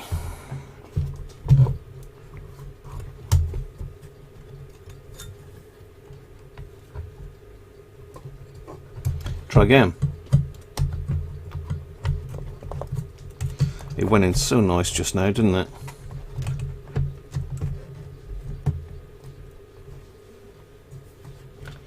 Right, so that and that go in. I have lubed that one up.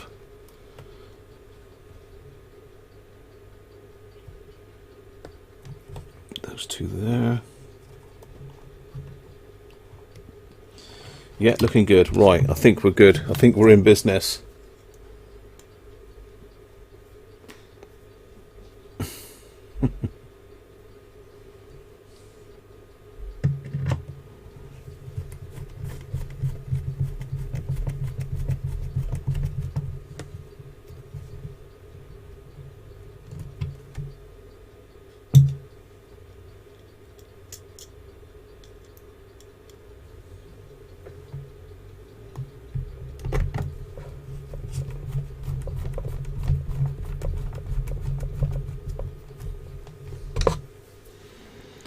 Right, back on track.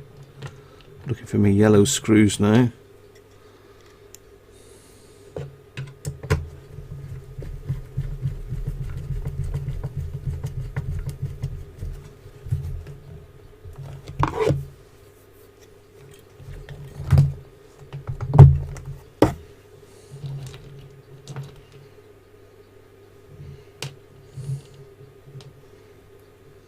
It's yellow.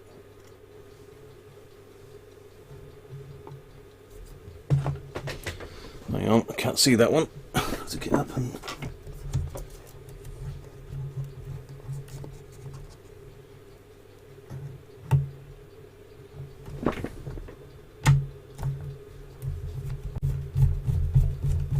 Got it. There should be one more yellow one. It's not that one because that's massive.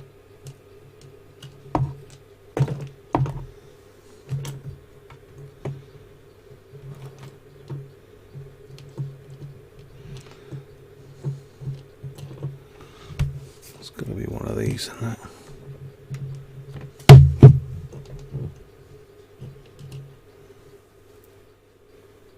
Ah, there we are, yellow. I'm trying to sort of keep the colour code the same because it's going to help me when I run out of screws.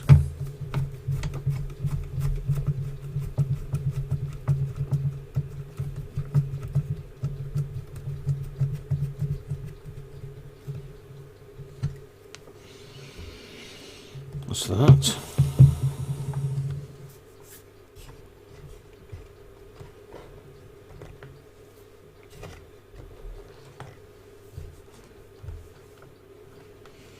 That's the battery terminal connection, so we don't need to worry about that for a minute because we'll power it on the mains. And this one went over here.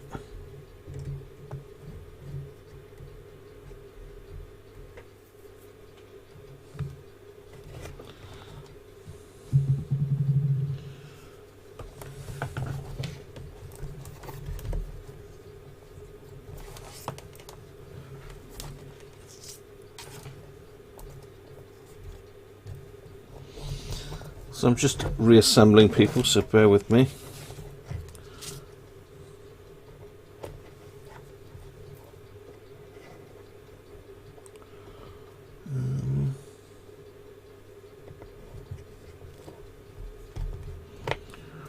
I think, did that one go to there?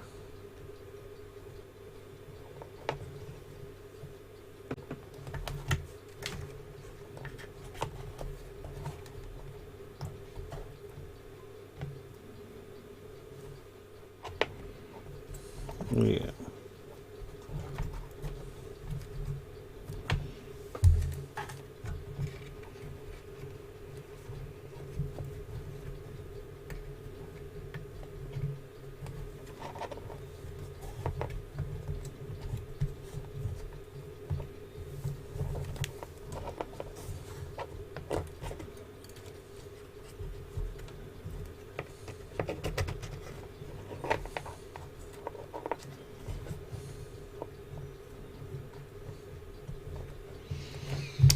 That's that yellow screw.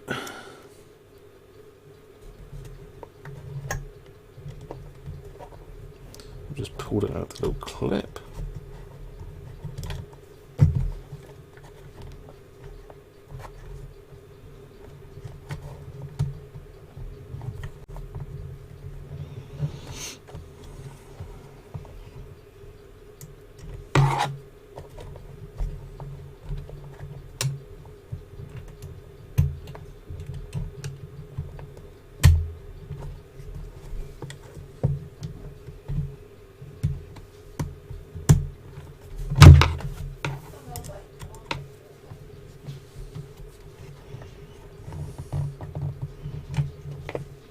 This ain't the easiest bit to screw back on, is it?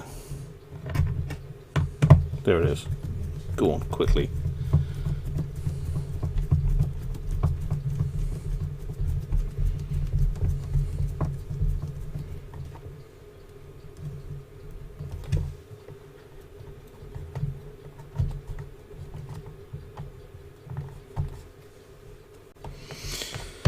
Right, that's that. So these...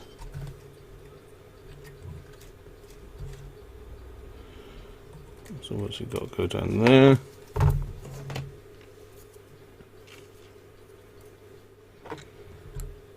Auxiliary out. Now, a chap called Herbert messaged me and said that there is a screwdriver you can get specifically for these sort of what do you call them? These little round retaining nuts with the little holes in them, the little slots.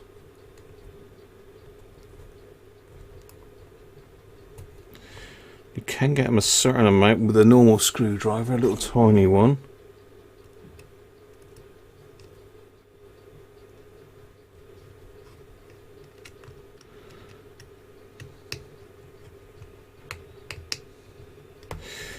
That's as far as that one will go, so I've got to use my little jeweler's. But apparently, yeah, there is a tool that you can get. Pegged screwdrivers, I think they're called.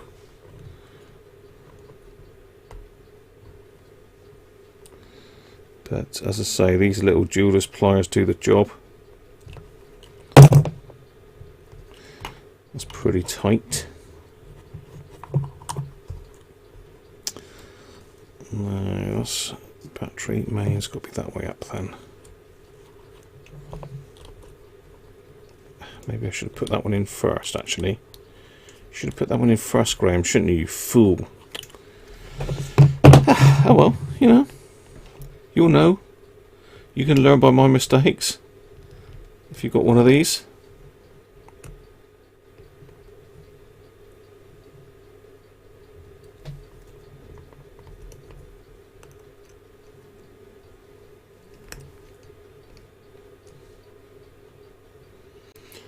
Apologies, I'm not looking at the chat at the moment.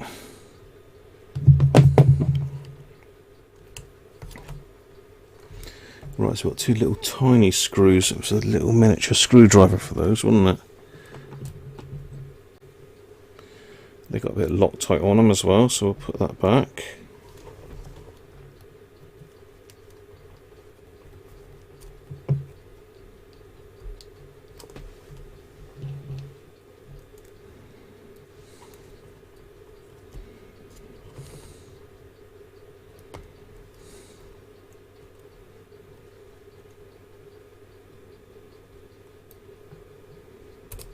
Ah, God. Ooh.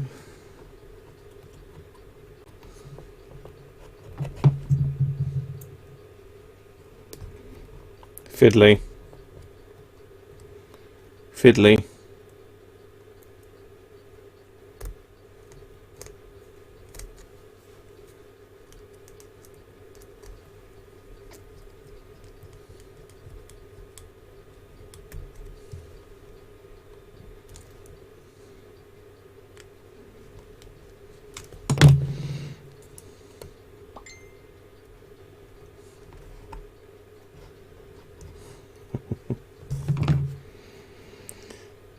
Yeah, so Herbert is from the next town on.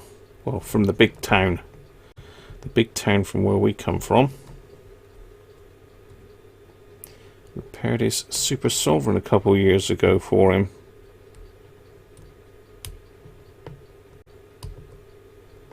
So if you're watching, Herbert, I hope you're doing alright, mate, and your brother. See, I'm wondering whether that's the right way up, because that's a little bit tight, that.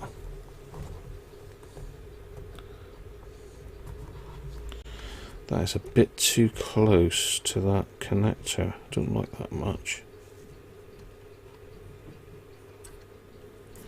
I'll turn that the other way up. Basically, the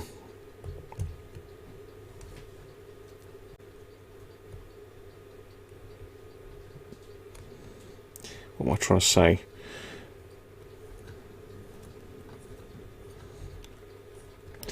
The wires are touching virtually between that switch and the headphone socket. We certainly don't want that, so I'm going to pop it the other way up so they're well away from it then.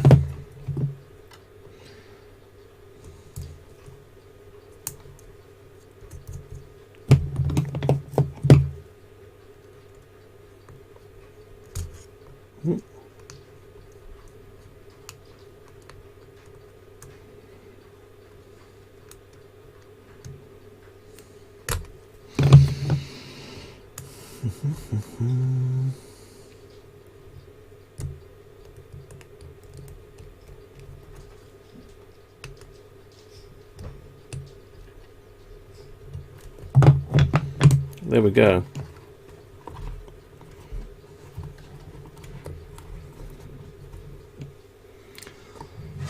Now, I think it's going to have to be the wood screws in there, wouldn't it? No, maybe not. No, it's screws and nuts.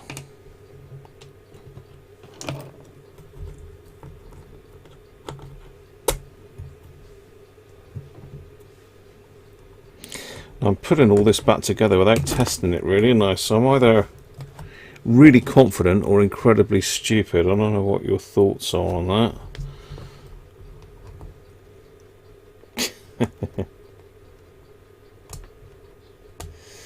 Come on.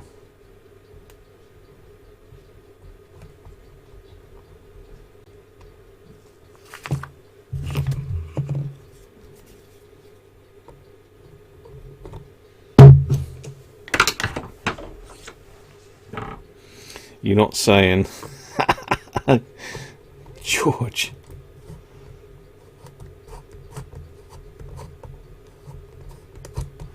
It wouldn't be the first time I put a radio back together fully and it hasn't worked. But I don't want to tempt fate really, George. This is a thing.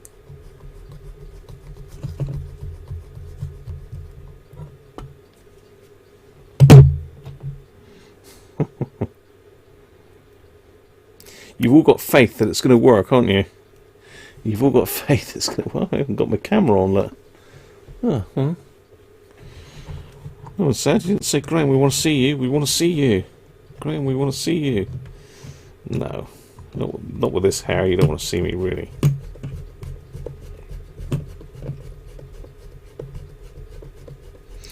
So there's no lock washers or anything on any of this. They're just relying on this glue stuff that they've painted on everything to hold everything in place.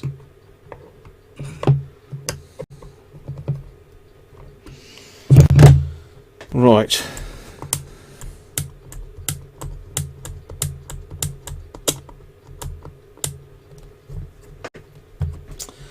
So I've only got 2 wires left and that's my battery tray. So let's get the battery tray back in the house.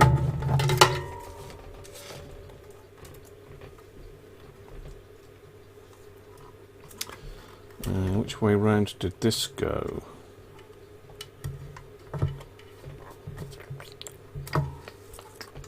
It's got to go that way up because... yeah.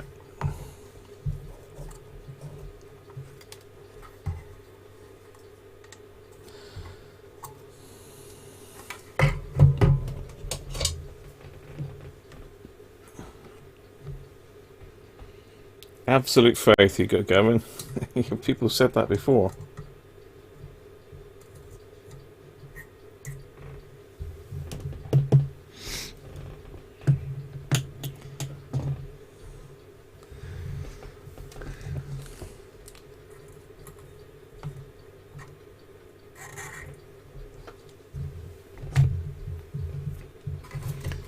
Just get the old bits of wire off.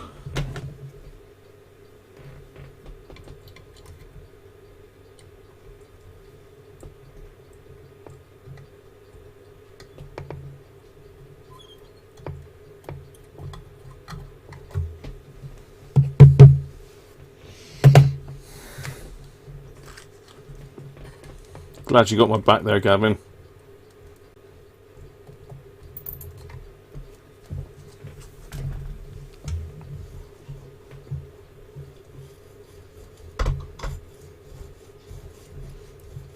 You was bought a pessimist, never expect things to work.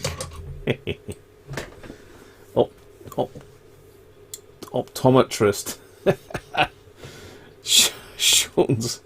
Sean's an expert in glasses now. Oh, I mustn't forget, I've got to put that cable down through there as well. Is that going to be easy enough to do?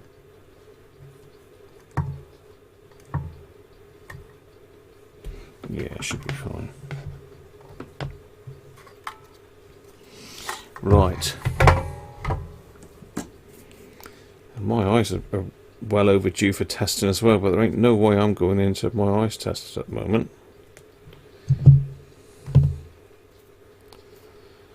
Too risky. Too risky.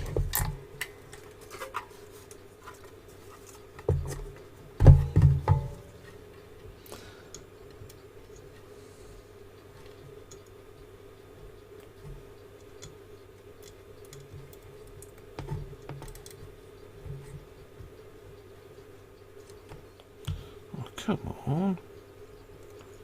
I've been good.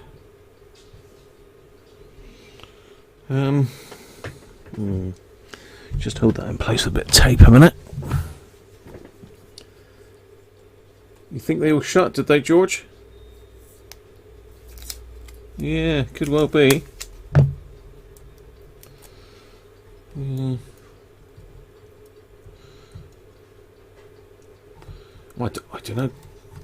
I don't know around here whether they've shut or not. I mean, people are going to need glasses, aren't they? I mean, doctors, nurses, people that are in key jobs. What if your glasses break? You've got to be able to go somewhere, George, haven't you? If my glasses broke now, if I broke one of these, I haven't got a spare pair. So I literally would not be able to see. I wouldn't be able to do any work at all. So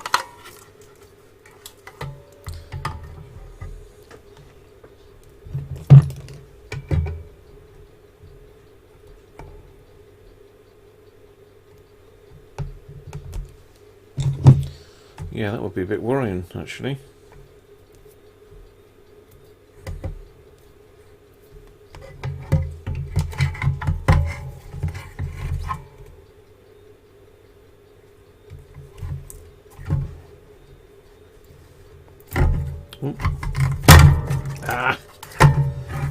Stay there. Stay still.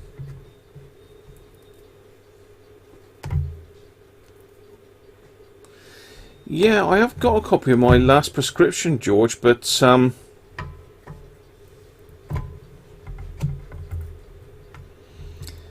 it wasn't detailed enough to order them online because they wanted a lot more info than what I had on my prescription. I did look at those because I thought they were actually a good deal, but right.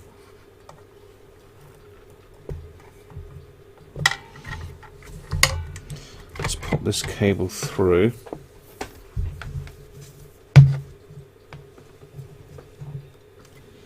Although, no, I can't. If I put that back in now, I can't get the IF board. if I need to. Alright, well, it won't actually just rest it in there for now, will it?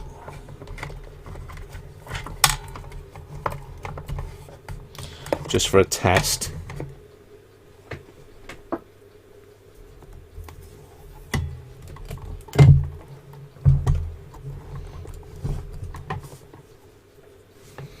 Just for a little testy.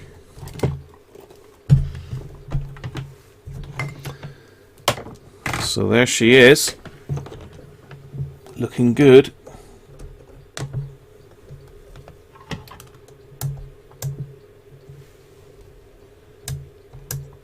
Oh, you're joking me. I reckon. Yeah, the little tabs come off that switch, the little orange marker. You, oh, I'm gonna smack you, naughty radio. So I've got to take it apart again. Oh well, won't be today. But yeah, I've got to get the little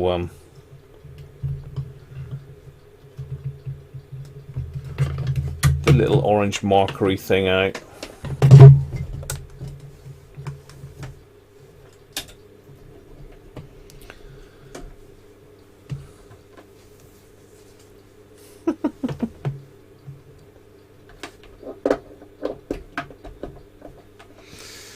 Right, yeah, someone said it was a smart looking radio. It certainly is. It's a lovely, lovely radio.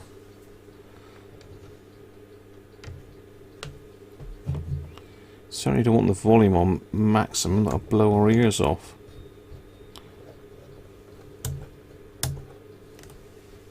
So yeah, I've got to take it back out of the case again to get that done. What a pain. But, you know, that's the least of our worries, isn't it, really? Right, let's have a quick tidy up. Let's get everything off the bench.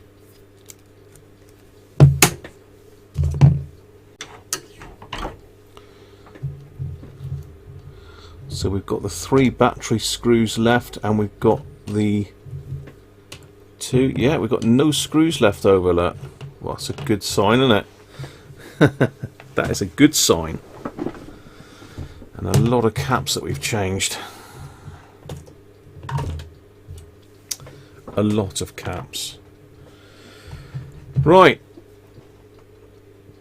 Let's pop the power on. Don't need the light on for now. That's there. Let's go. Let's go VHF. Let's clip an aerial on.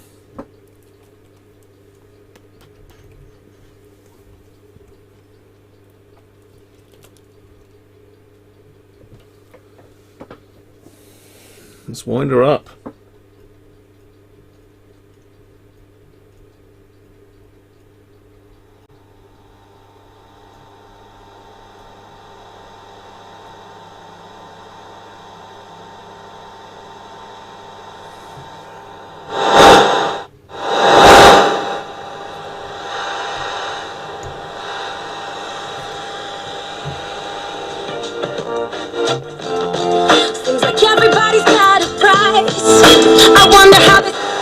Oh, she works.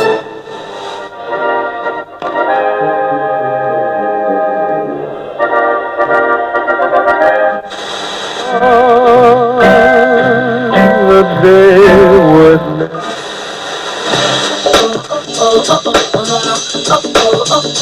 Based on a fabulous book by Jacqueline Wilson and starring Matthew Good, Russell Brand and Michael Caine, this magical adventure follows 4 children and a wish-granting sand creature. For more fun, design your own magical creature with the kids and you could win a home entertainment package to keep them busy for hours. It's a special day for me anyway. That's a double whammy, look at that, brilliant. So that's even better, so thank you. Before we go though, we're going to have to do this.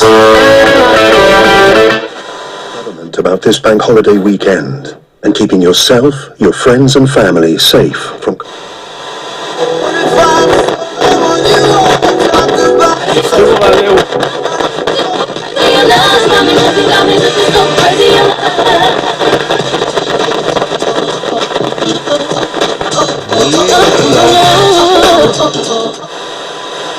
better to be apart. Right now we've never fought Cheers, harder Paul. to pull together.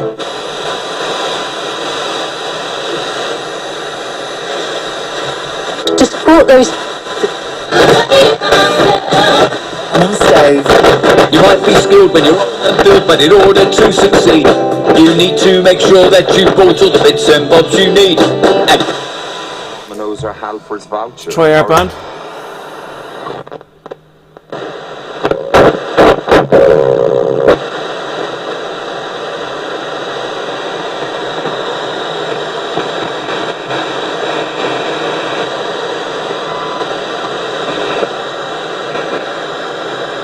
Where's our airband? So it's going to be round here, really.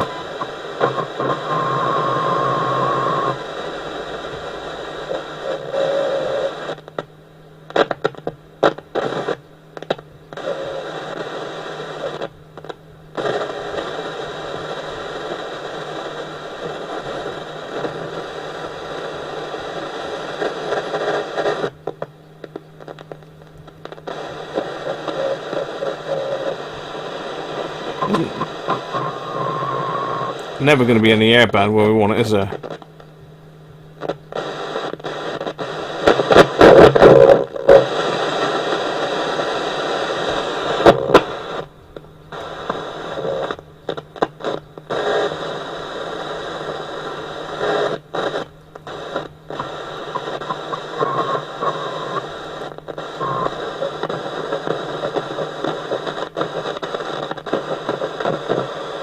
No, medium wave.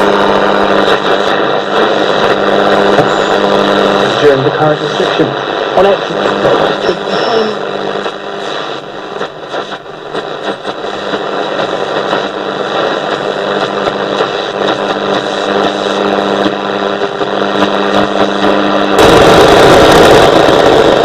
Shortwave.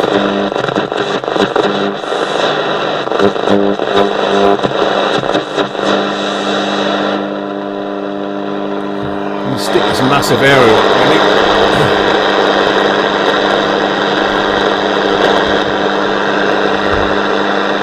That's huge. That area was nearly touching the ceiling.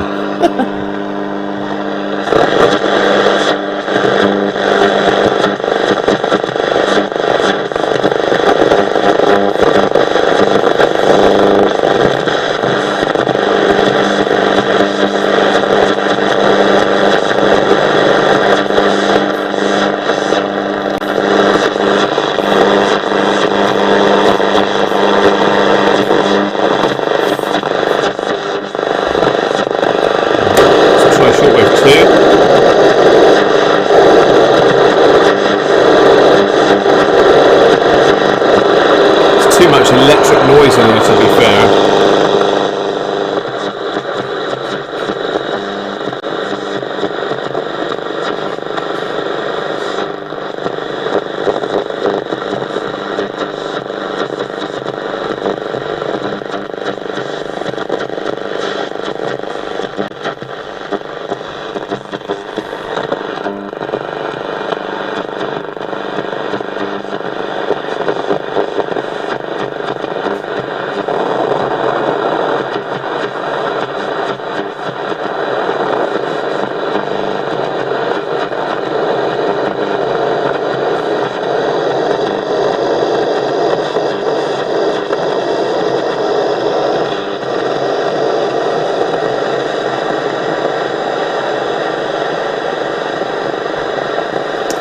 No shortwave on that area anyway.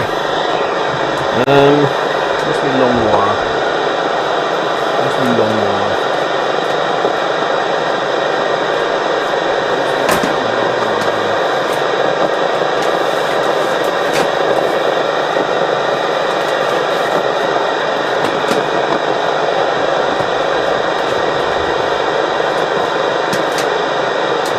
That's in the back of the radio, I think. It's in the back of my radio, hang on.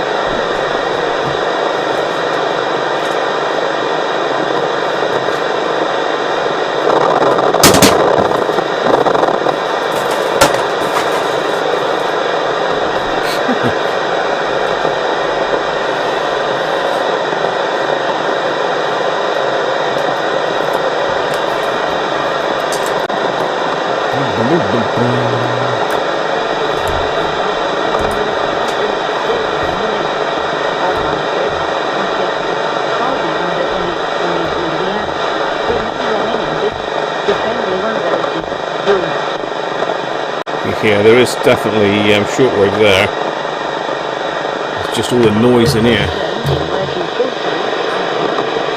Spend the rest in a form of technical unemployment. He explained that this is a show of solidarity with the private sector and a way of preventing the spread of the coronavirus.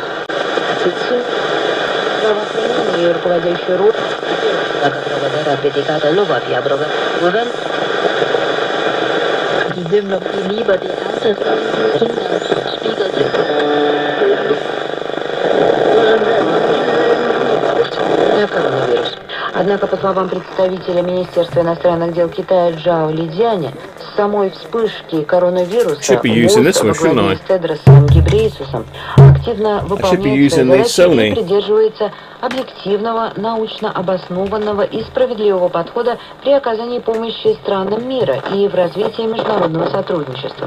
В полной мере поддерживает организацию и в Большой Двадцатке. Это прописано в заявлении по итогам последнего саммита лидеров Большой Двадцатки. Одни только высказывания о приостановке финансирования ВОЗ могут серьезно сказаться на организации и нанести ущерб международному сотрудничеству.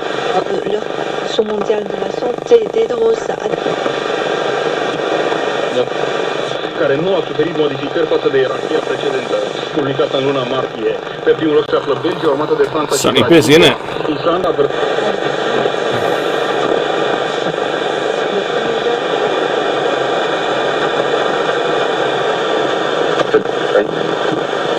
ни на что Аска была спокойной, принесла ей и послание лепшего свету.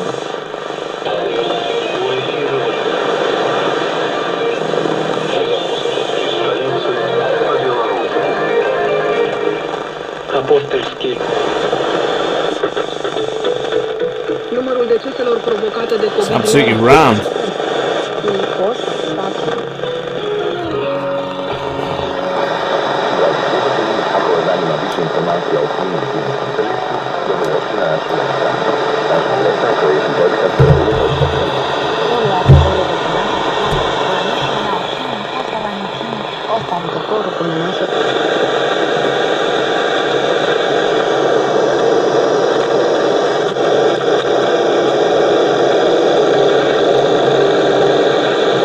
There's interference there.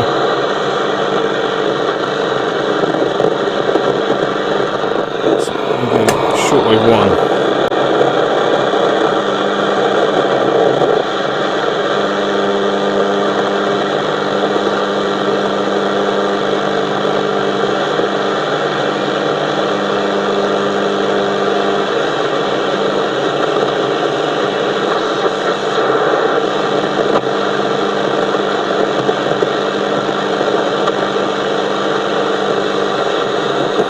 No.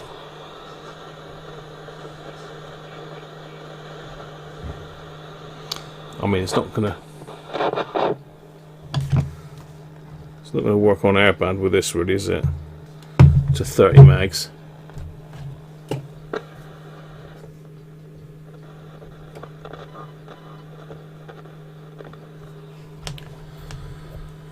Let's put the aerial right up. So if we can put in any airband.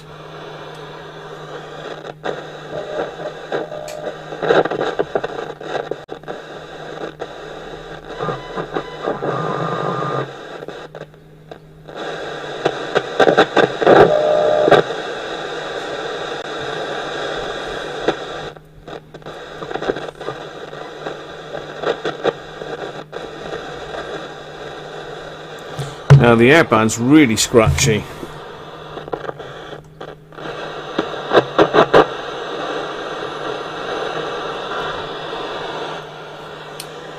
Let's try medium wave with my little device.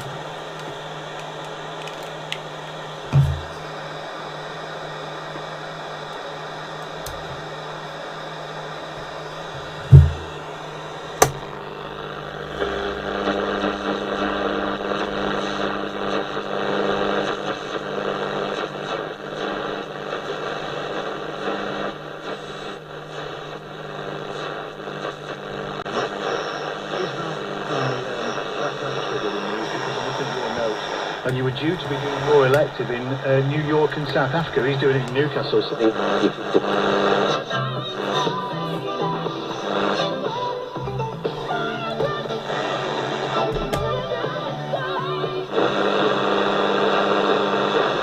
was even due to be back, so well, that came to an end, but I'm sure I'll get the opportunity to do it again. Does it bring home the nature of the fact that this is a vocation more that, you know, it's a job and it's a career, but essentially...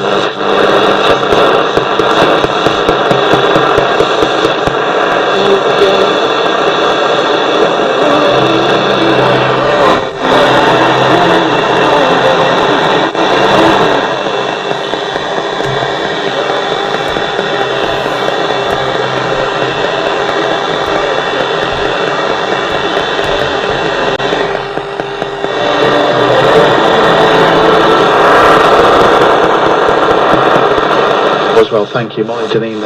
Finally, about what she's and was to set fire to a replica Mayflower ship that sailed for the Americas in 400 years ago this year. Right. It's part of a fairly major local national celebration called, you know, Mayflower 400, and we're reducing face-to-face contact. Each of the 64 primary care clusters are setting up hubs to examine people with coronavirus symptoms. 2/3 of these are fully operational. Half of our GP practices will be available over the Easter weekend. Community pharmacy staff are doing a fantastic job helping people to continue to get them. There was a in some respects to the briefing today. Well, there we are, people. There we are. The Bush lives. It's still got some issues. I've been right through the tuning cap, and I think someone was saying that... Where are we? Nikon, there we go. Someone there was saying that sometimes there's an issue with the stator, which I think is the captive part of the tuning gang. Sometimes not being soldered on properly. I have had that before, where that's been moving about and causing all sorts of problems. So I'm going to have to pull it apart again to have a look at that. So let's get back on me with me nice haircut. Right. So Gavin, you're off for a glass of wine and a birthday cake. Is it your birthday, Gavin? Is it? Happy birthday, mate, if it is.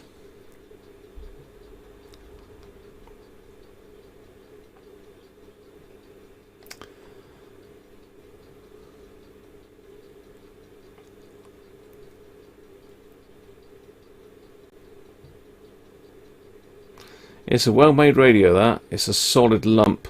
Very, very nice radio. You've been having tea, David, have you? You off now, Derek? Cheers, mate.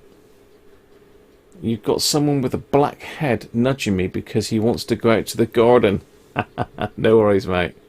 Catch you soon. So there you are. That's the bush. Nearly done. I mean, what can you do if we can't clear the issue with the tuning gang? It needs another tuning gang. And the only way you're going to get another tuning gang is to get another one of these radios, which... not good.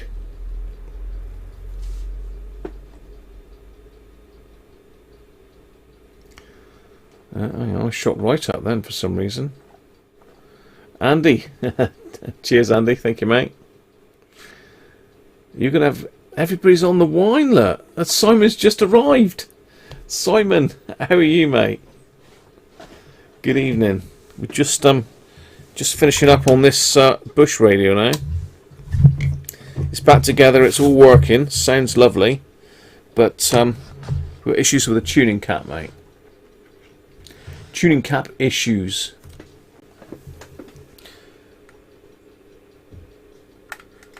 But he is a beauty. He is a beauty. Yeah, we're good, mate. We are good.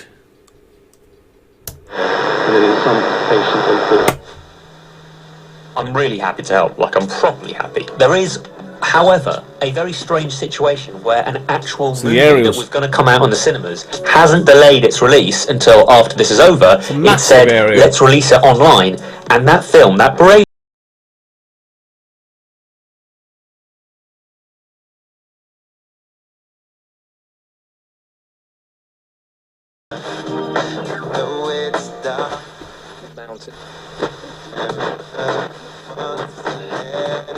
Yeah, the tuning cap is short in Simon, especially noticeable on airband. If we stick it on airband, I'll have to have a look, see which.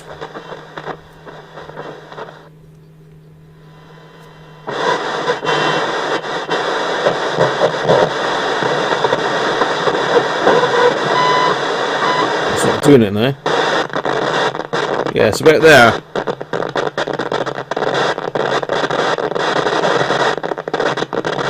Hi Aston, how are you?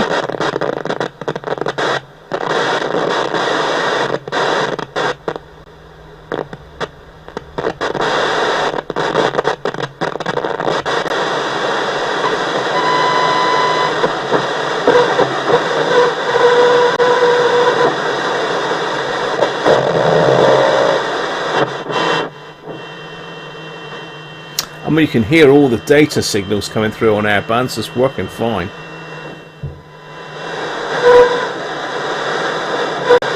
Tried freeze display in the tuning cap, Simon.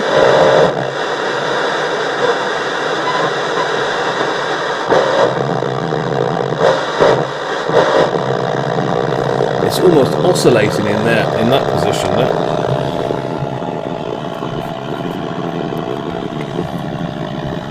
Let's have a poke.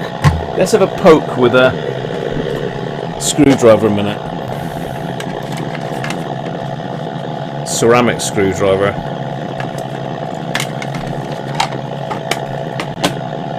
See if we can clear the.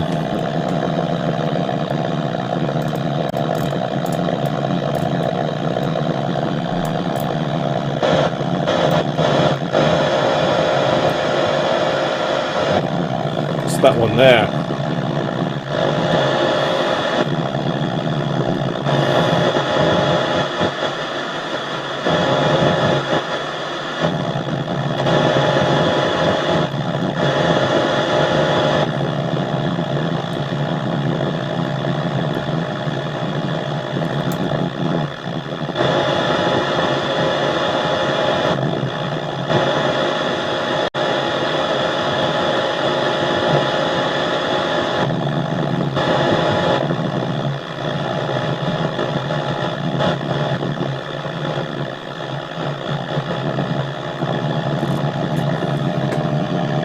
So if I didn't have that,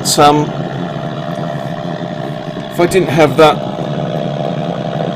over that fuse, that would be actually 240 volts mains there. Crazy, isn't it? Absolutely crazy. It seems to be that oscillator section there.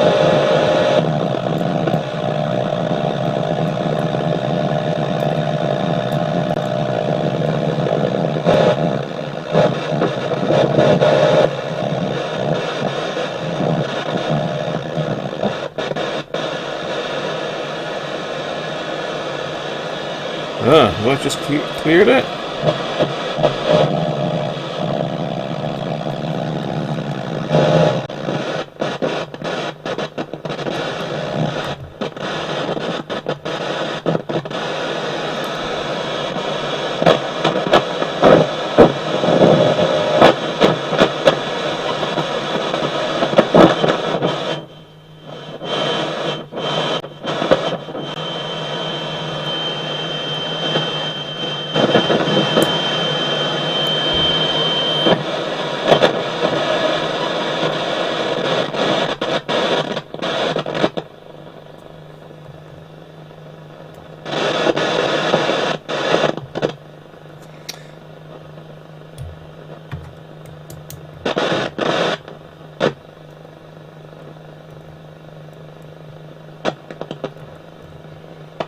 Seems to be the loading on the actual spindle.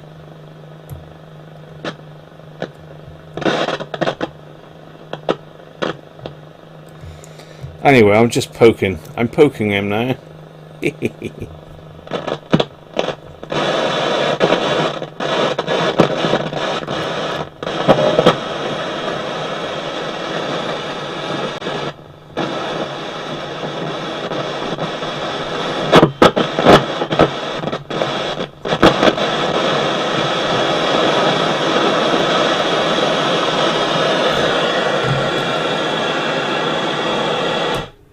Let's turn the racket off. So yeah, there you go, Simon. It's doing a bit of shorting.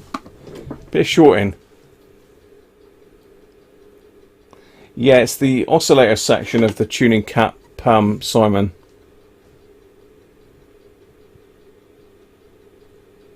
It's a Gas Monkey Garage t-shirt I'm wearing, is it, Eugene? Hi, Eugene, anyway. Welcome on board, mate. Needs a new dial string. Yeah. It could be that the dial cord is putting too much force on it. It is a Gas Monkey Garage, yes. There you go. Blood, sweat and beers.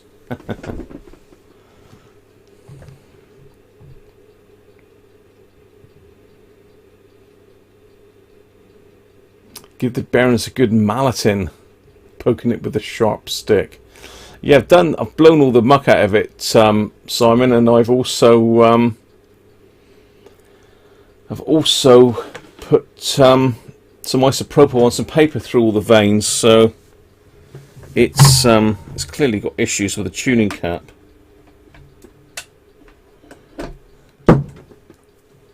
It has clearly got issues. Is that turned off? Yeah, that's off. Let's put that back over there out of the way.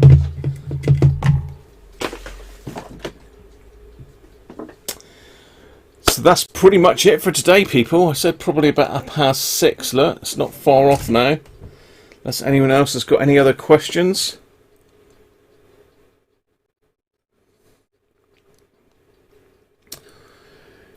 Yeah, I don't know, Doug. It's one of those things. It's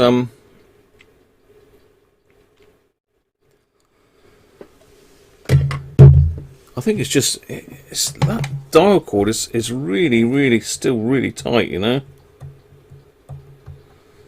It's almost like it's got too much cord on it. Sorry, not enough cord on it.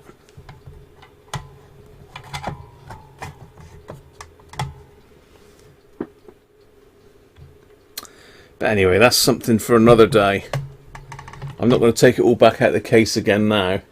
That's for sure. Fire, yeah. Control the airband alignment.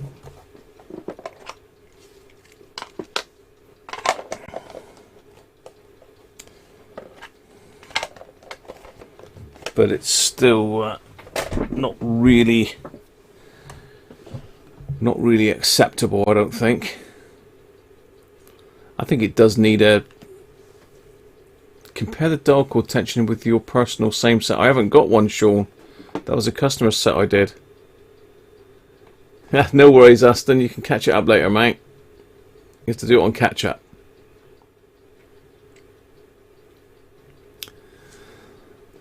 So...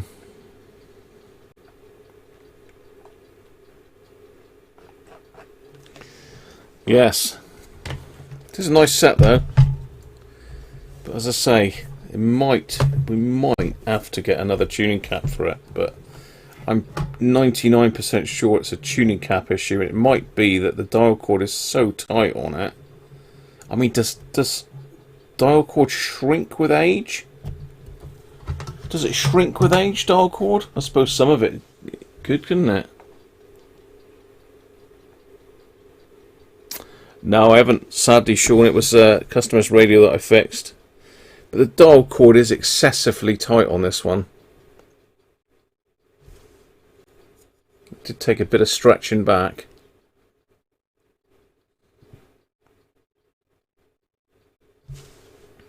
It was like a guitar string, wasn't it, even?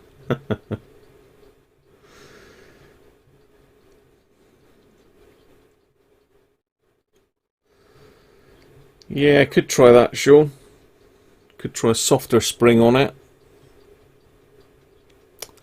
But, you know, that's the spring had broken away from its contact, its point on the tuning wheel, so it ain't good to start with, is it?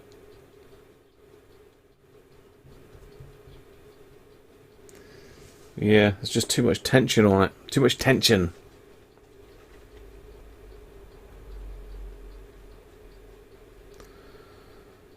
But there you go.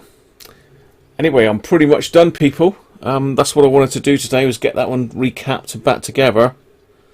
I've done that, so it's time to put it to bed for now, and then we'll pull it out again at another day and just have a look at this tuning cap, because I'm 99% sure that it's that. I don't think it's an alignment issue. It's just the cap shorting out. If I move it very slightly with a screwdriver, I can stop it doing it. So it's to do with the oscillator section of it. Cheers, Sean. So yeah, catch you all now. I'll be on Sunday, people, but I think Paul may be coming on later. If not, I don't know if anyone else is planning doing anything before Sunday, but my next outing will be Sunday now. Should pick up that old radio mic I sent last year. Yeah, I've got that up in the loft, Benji. I don't know what to do with it. It should pick up the old radio mic. Oh, that's in that same frequency, is it? Because I mean, it does go right up to 174 megs, which is quite high, but it's obviously AM, not FM. So, people, I'm going to give it. What am I going to give it? I'm going to call it a day. And I'll catch all you people again on Sunday. Do something different on Sunday. Not sure exactly what yet. Answers on a postcard. Coaches or a mallet job. Yeah, definitely. I'll have to send it up to Sean for some beating. I'll have to send it up to Sean for some beating.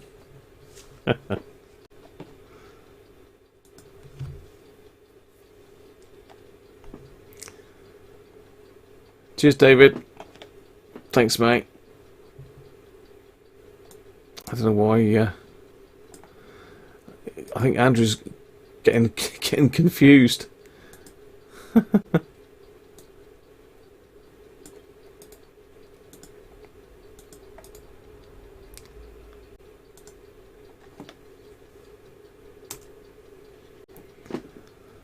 Cheers. Bye, everybody. I'll catch you on Sunday. And as I say, don't forget, like, subscribe, leave a comment. Any ideas, then let me know. Especially ideas for Sunday. Cheers for now.